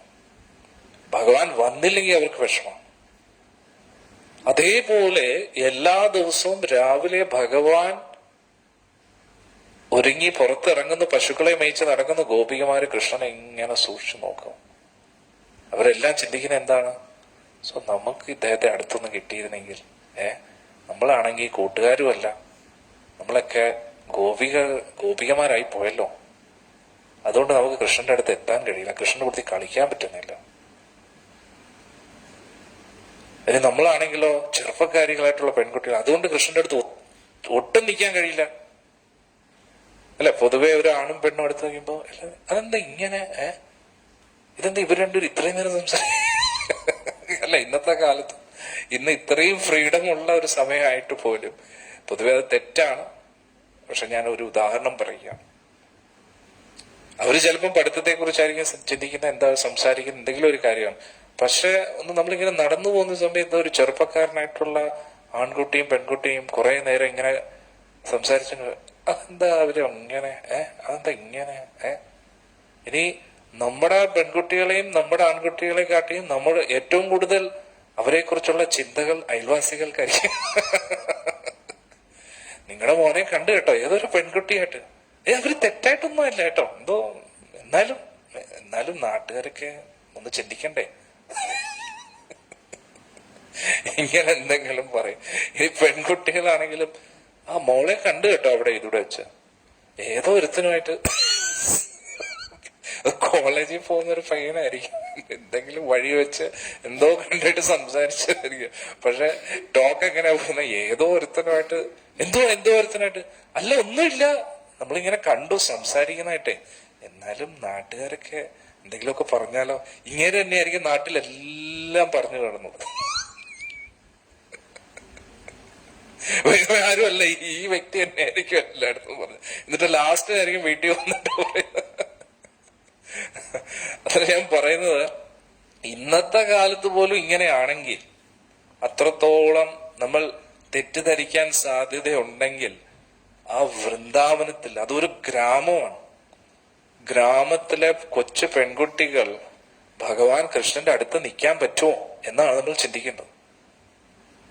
അവരത്രയും ആകാംക്ഷയോടുകൂടി കൃഷ്ണനെ ഇങ്ങനെ നോക്കിക്കൊണ്ടിരിക്കുക. എന്നിട്ട് ആരെങ്കിലും കണ്ടോ? ഇല്ല, ഓക്കെ. വീണ്ടും ഇങ്ങനെ നോക്കിണ്ടോ? ആരെങ്കിലും കണ്ടോ? ഇല്ല, ഓക്കെ. വീണ്ടും നോക്കി. ഇങ്ങനെയാണ് ഗോപി. അതായത് ഗോപികമാര് കൃഷ്ണനെ നോക്കുന്നത് പോലും ആരും കാണാൻ പാടില്ല, പുരുഷനല്ലേ കൃഷ്ണന്റെ അടുത്തേക്ക്. അതെല്ലാം ഗോപികമാരുടെ അവസ്ഥ ഒന്ന് ആലോചിച്ചോ. അവര് ചിന്തിക്കുക, എത്ര നിർഭാഗ്യരാണ് നമ്മൾ. കൂട്ടുകാരെ പോലെ അടുത്ത് നിൽക്കാൻ കഴിയുന്നില്ല, പശുക്കളെ പോലെ അടുത്ത് നിൽക്കാൻ കഴിയുന്നില്ല, നന്ദ മഹാരാജനെ യശോദാമയെ പോലെ കൃഷ്ണ എടുക്കാൻ കഴിയുന്നില്ല എന്നാണ് ഗോപികമാർ ചിന്തിക്കുന്നത്. എന്നിട്ട് ഗോപികമാർക്ക് ഏറ്റവും കൂടുതൽ അസൂയം ദേഷ്യം തോന്നുന്ന ഓടക്കുഴലിനോടാണ്. എപ്പോഴും ഭഗവാൻ ഇവിടെ തന്നെ വെച്ചിട്ടുണ്ടെന്നുള്ളതാണ്. എന്നിട്ട് എപ്പോഴും ഭഗവാന്റെ അധരപത്മങ്ങളിൽ ഇങ്ങനെ ഇരിക്കും എന്നുള്ള ഓടക്കുഴൽ. വൃത്തിയായിട്ടുണ്ട്, അവൻ എത്ര ഭാഗ്യം ചെയ്തതാണ്, അടുത്ത എണ്ണത്തിലെങ്കിൽ ഈ ഓടക്കുഴലാകണം എന്നുള്ള ഒരു അസൂയം ഗോപിക. അതായത് നമുക്ക് മനസ്സിലാകാൻ കഴിയില്ല ഗോപികമാരുടെ ആ ഒരു അവസ്ഥ. അന്നേരം ഗോപികമാർ എപ്പോഴും ചിന്തിക്കുന്നത് എന്താണ്, എന്നിട്ട് ഇതിന്റെ ഇടയിൽ അടുത്ത സംഭവം, ആരും നോക്കാതെ കൃഷ്ണനെ നോക്കിയും വേണം, എന്നിട്ട് കണ്ണടയാനും പാടില്ല. കാരണം കണ്ണെന്തായാലും അടയുമല്ലോ. അതുപോലെ ഇങ്ങനെ ബ്രഹ്മദേവൻ, ഈ ബ്രഹ്മദേവന് കണ്ണുണ്ടാക്കാന്ന് പറഞ്ഞുകൂടെ. അല്ല, കാരണം എന്താ, കൃഷ്ണൻ ഇപ്പൊ അങ്ങോട്ടങ്ങ് പോവേ, അതിന്റെ ഇടയിൽ കൺപോളകൾ അടയുന്നതുകൊണ്ട് കൃഷ്ണനെ ഫുള്ളായിട്ട് സ്കാൻ ചെയ്യാൻ പറ്റുന്നില്ല. ഒന്നാലോചിച്ചോ. അന്നേരം കോടാനുകോടി കൂട്ടുകാരുണ്ട്, കോടാനുകോടി പശുക്കളും എല്ലാരുമായിട്ട് കൃഷ്ണൻ പോകുമ്പോ കൃഷ്ണനെ അടുത്ത് കിട്ടുന്ന ഇങ്ങനെ പോകുന്ന വല്ലപ്പോഴൊക്കെ ആയിരിക്കും. അന്നേരം ഇങ്ങനെ ഫുൾ സ്കാൻ ചെയ്യുന്നതിന്റെ ഇടയിലായിരിക്കും കണ്ണടയുന്നത്. ഒന്ന് ആലോചിച്ച് നോക്കും. അന്നേരം ഉടനെ ബ്രഹ്മദേവനെ കുറെ ചീത്ത വിളിക്കും. എന്ത് കണ്ണുണ്ടാക്കിയിട്ട് നിങ്ങളെ, നിങ്ങൾക്ക് ഒരു കണ്ണുണ്ടാക്കാന്ന് പറഞ്ഞൂടെ? ഇടയ്ക്കിടയ്ക്ക് എന്തിനാണ് ഈ കണ്ണടയുന്നത്? നമുക്ക് കൃഷ്ണനെ കാണാൻ കഴിയുന്നില്ല, മൊത്തത്തിൽ കണ്ണുകൊണ്ട് കാണാൻ കഴിയുന്നില്ല എന്നൊക്കെയാണ് ഗോപികമാർ പറയുന്നത്. എന്നിട്ട് ഇതൊക്കെ കേൾക്കുമ്പോൾ നമുക്ക് വിചാരിക്കും വട്ടാണെന്ന്. വട്ട് തന്നെയാണ്. നമുക്ക് ഭൗതിക ലോകത്തിൽ വട്ടാണ്, ഗോപികമാർക്ക് കൃഷ്ണഭക്തിയിലെ വട്ടാണ്. ഇതെല്ലാം നമുക്ക് എന്തുകൊണ്ട് മനസ്സിലാവുന്നു? ചൈതന്യ മഹാപ്രഭുവിന്റെ കാരണം. ഇത് ഭഗവാൻ സ്വയം ചിന്തിച്ചു, ഈ ഗോപികമാർക്ക് എന്താ എന്നോട് ഇത്രയും ഇഷ്ടം, എന്താണ് ഈ. എന്നിട്ട് പശുക്കളൊക്കെ വന്ന് കാലിൽ ഇങ്ങനെ നക്കി, ഇപ്പൊ ഈ കാലിനകത്ത് എന്തോ ഇത്ര ഇരിക്കുന്നു. ഭഗവാൻ ഒന്നും മനസ്സിലായി. ഭഗവാൻ വരുന്നതിന് മുമ്പേ കരച്ചിലാണ്, വന്നതിന് ശേഷവും കരച്ചിലാണ്. ഇവരെന്തിനാ ഇത്രയും കരയുന്നത്? അതൊന്നും കൃഷ്ണന് മനസ്സിലാവുന്നില്ല. അന്നേരം ഭഗവാൻ വിചാരിച്ചു, ഭക്തരുടെ ഉള്ളിൽ എന്താണ് നടക്കുന്നത് എന്നൊന്ന് അറിയണമല്ലോ എന്ന് ഭഗവാൻ ഭക്തന്റെ ഭാവത്തിൽ വന്നതാണ് ചൈതന്യ മഹാപ്രഭു. അപ്പം ഭഗവാൻ പറഞ്ഞു, ഷോ, ഇത് വല്ലാത്തൊരു സംഭവം തന്നെ. കാരണം ഭഗവാൻ രാധാറാണിയുടെ ഭാവത്തിൽ വന്നപ്പോ ഭഗവാന് നിയന്ത്രിക്കാൻ പറ്റും. കാരണം ഭഗവാനാണേ, ഭഗവാൻ സാധാരണ വ്യക്തിയല്ല. അതുകൊണ്ട് ഭക്തനായിട്ട് വന്നപ്പോഴും ഏറ്റവും വലിയ ഭക്തനായിട്ട് മാറി. ഒരു നദി കാണുമ്പോഴത്തേക്ക് യമുനയാണെന്ന് പറഞ്ഞ് ഒറ്റ ചാട്ടമാണ്. കൃഷ്ണ കൃഷ്ണ കൃഷ്ണ എന്ന് പറഞ്ഞിട്ട് അങ്ങ് ഓടുന്നുള്ള, കൃഷ്ണസ്മരണയിൽ ഇങ്ങനെ ഓടിക്കളിക്കുന്നുള്ള. ഏതെങ്കിലും ഒരു പർവ്വതം കണ്ട ഗോവർദ്ധനം എന്ന് പറഞ്ഞിട്ട് ഓടിച്ചെല്ലും കൃഷ്ണനെ കെട്ടിപ്പിടിക്കാൻ. ഇനി ഏതെങ്കിലും ഒരു കദംബ വൃക്ഷം കണ്ടു കഴിഞ്ഞാൽ ഇത് കൃഷ്ണനാണെന്ന് പറഞ്ഞ് കെട്ടിപ്പിടിക്കും. തപാൽ വൃക്ഷത്തെ കണ്ടു കഴിഞ്ഞാൽ അതും കെട്ടിപ്പിടിക്കും. ഒരു മയിൽപ്പീലി കണ്ടാൽ മതി, മയിൽപ്പീലി ഒരു മയിലിനെ കണ്ടാൽ മതി, കൃഷ്ണനെ ഓർമ്മ വരും. കാരണം ഫുൾ കൃഷ്ണസ്മരണയിൽ ഇങ്ങനെ മഗ്നരായിട്ടിരിക്കുക. ഇതാണ് ഈ ലോകത്തിലെ ഏറ്റവും പരമോന്നതമായിട്ടുള്ള ആധ്യാത്മിക അവസ്ഥ. ഞാൻ സത്സംഗത്തിൽ പല പ്രാവശ്യം പറഞ്ഞു, ഞാൻ ആദ്യമായിട്ട് ഹരേകൃഷ്ണ പ്രസ്ഥാനത്തിൽ വന്നപ്പോ ചൈതന്യ മഹാപ്രഭുവിനെ കുറിച്ച് പഠിക്കാനായിട്ട് ചൈതന്യ ചരിതാമൃതം ചുരുക്കത്തിൽ ഒരു ഗ്രന്ഥം ഉണ്ടായിരുന്നു. അന്നേരം എന്താണ് മഹാപ്രഭു, ചൈതന്യ മഹാപ്രഭു ആരാണെന്ന് അറിയാൻ വേണ്ടി ഒന്ന് വായിച്ചു നോക്കിയതാണ്. വായിച്ചു നോക്കിയപ്പോ ഭഗവാന്റെ ഓരോ വിരക്തിയും ഭഗവാന്റെ ഭക്തിഭാവം കണ്ടിട്ട് ഞാൻ പേടിച്ചു. അപ്പോ നമ്മളും ഇങ്ങനെ ആയിപ്പോ, ഭഗവാനെ ഓർത്ത് കരയുന്നു, ഭഗവാന്റെ വെപ്രാളം, ഇതൊക്കെ പേടിച്ചപ്പോ ഞാൻ പേടിച്ചു പെട്ടെന്ന്. ഇങ്ങനെയൊക്കെ നമ്മൾ ആകേണ്ടി വരുമോ, ഇങ്ങനെ ആയി പോകുമോ എന്ന് പേടിച്ചു. പിന്നെ കുറെ കഴിയുമ്പോഴാണ് നമുക്ക് മനസ്സിലാവുന്നത്, ഗുരുവിന്റെ കാരണത്തിനാണ് മനസ്സിലാവുന്നത്, ഇതാണ് പരമോന്നത അനുഗ്രഹം ഗുരുവിന്റെ. നമ്മുടെ ഉള്ളിൽ ഭൗതിക ആസക്തികളൊക്കെ മങ്ങി പരമോന്നതമായിട്ട് കൃഷ്ണനോട് പ്രേമം ജനിക്കുക. അതുകൊണ്ടാണ് നിങ്ങൾ നോക്കിക്കഴിഞ്ഞ പരിശുദ്ധ ഭക്തരെ എപ്പോഴും മറ്റുള്ളവർ കുറ്റം പറഞ്ഞുകൊണ്ടേയിരിക്കും. അവരുള്ളപ്പോ ആർക്കും അവരാരാണെന്ന് അറിയത്തില്ല. പൂന്താനത്തിനെ കുറിച്ച് എല്ലാരും ഇദ്ദേഹത്തിന് ഭ്രാന്താണെന്നാണ് പറഞ്ഞത്. കുറൂരമ്മയെ കുറിച്ചും അങ്ങനെ തന്നെയാണ് പറഞ്ഞത്. സന്ത് തുക്കാറാം മഹാരാജിനെ കുറിച്ചും അങ്ങനെ തന്നെയാണ്. അന്നേരം ഈ ലോകത്ത് എല്ലാവർക്കും വട്ടമുണ്ട്, അതാണ് സത്യം. പക്ഷെ എന്തിനെ കുറിച്ചുള്ള വട്ടാണ്? ഭൗതികതയുടെ വട്ടാണോ അതോ കൃഷ്ണഭക്തിയുടെ വട്ടാണോ? എല്ലാവർക്കും വട്ടുണ്ട്. അധികാരത്തിന്റെ വട്ട്, കാമത്തിന്റെ വട്ട്, കാശിനോടുള്ള ആർത്തി, എല്ലാം ഭ്രാന്താണ്, എല്ലാം ഭ്രാന്താണ്. പക്ഷെ യഥാർത്ഥ ഭ്രാന്ത് കൃഷ്ണഭക്തിയുടെ ഭ്രാന്തല്ലേ? കാരണം മറ്റെല്ലാ സ്ഥായി അല്ലല്ലോ, മരണത്തോടു കൂടി എല്ലാം തീരുകയല്ലേ. യഥാർത്ഥത്തിൽ പരമോന്നതമായിട്ടുള്ള യാഥാർത്ഥ്യം എന്ന് പറഞ്ഞാൽ കൃഷ്ണനല്ലേ. അതിനപ്പുറത്തായിട്ട് ഒരു സത്യമുണ്ടോ? ഇല്ല. പരമ അദ്വൈതം, സത്യം പരം ധീമഹി. ശ്രീമദ് ഭാഗവതത്തിൽ തുടക്കത്തിൽ തന്നെ പറയുന്നു, ജന്മാദ്യസ്യ യഥാ, എന്തിൽ നിന്നാണോ എല്ലാം തുടങ്ങിയിരിക്കുന്നത്, ഈ പ്രപഞ്ചത്തിന്റെ മുഴുവൻ ആധാരമായിട്ട് നിൽക്കുന്നത് ആരാണോ, എല്ലാ ദേവന്മാരെയും ആരാണോ മായയിൽ മയക്കുന്നത്, എന്നിട്ടും ഇതിൽ നിന്നെല്ലാം മാറി നിൽക്കുന്ന പരമ അദ്വൈനായിട്ടുള്ള ആ സത്യം പരം ധീമഹി, അതാണ് നമ്മുടെ ഗുരുവായൂരപ്പൻ. നമ്മുടെ ജീവിതത്തിന്റെ ലക്ഷ്യം അദ്ദേഹത്തെ അറിയുക, അദ്ദേഹത്തിന്റെ ഇഷ്ടത്തിന് വേണ്ടി പ്രവർത്തിക്കുക, അദ്ദേഹത്തിന് ഇഷ്ടമല്ലാത്ത ഒന്നും ചെയ്യരുത്, അദ്ദേഹത്തിന്റെ തിരുനാമം ജപിക്കുക, അദ്ദേഹത്തിന്റെ സേവനങ്ങൾ ചെയ്യുക, അദ്ദേഹത്തിന്റെ ലോകത്തിലേക്ക് പോവുക. വളരെ സിമ്പിൾ പ്രോസസ്സാണ്. ഇതല്ലാതെ നമ്മൾ എന്തൊക്കെ കാട്ടിക്കൂട്ടിയാലും ഒന്നും നമ്മളെ ഹെൽപ്പ് ചെയ്യത്തില്ല. നമ്മൾ എവിടെ ഇരിക്കണോ അവിടെ ഇരിക്കണം, എങ്ങനെ ഇരിക്കണോ അതേപോലെ ഇരിക്കണം. നമ്മളിപ്പോ ഇരിക്കേണ്ടടുത്തല്ല ഇരിക്കുന്നത്, ചെയ്യേണ്ട കാര്യങ്ങളല്ല ഇപ്പം ചെയ്തുകൊണ്ടിരിക്കുന്നത്. അതുകൊണ്ടാണ് സമാധാനക്കേടുണ്ടാകുന്നത്. നമ്മൾ ഇരിക്കേണ്ടടുത്ത് ഇരിക്കേണ്ട രീതിയിൽ ചെയ്യേണ്ട കാര്യങ്ങൾ ചെയ്യേണ്ട രീതിയിൽ ചെയ്യുകയാണെങ്കിൽ അടിപൊളിയാണ്. പിന്നെ ഒന്നും നോക്കണ്ട, ഗ്രഹനില നോക്കണ്ട, രാശി നോക്കണ്ട, സമയം നോക്കണ്ട, ഒന്നും നോക്കണ്ട, എല്ലാം പെർഫെക്റ്റ് ആണ്, 100% പെർഫെക്റ്റ് ആണ്. മുഹൂർത്തം നോക്കണ്ട, എല്ലാം അടിപൊളിയാണ്. പക്ഷെ ചെയ്യാൻ പാടില്ലാത്ത കാര്യങ്ങൾ നമ്മൾ ചെയ്തുകൊണ്ടിരിക്കുന്നതുകൊണ്ടാണ് നമ്മുടെ ജീവിതം കട്ട പുകയായിക്കൊണ്ടിരിക്കുന്നത്. എല്ലാം ചെയ്യുന്നുണ്ട്, പക്ഷെ ഒന്നും ഒരു സമാധാനം ഒന്നുമില്ല. കാരണം എന്താ? നമ്മൾ ഇരിക്കേണ്ടടുത്തല്ല ഇരിക്കുന്നത്.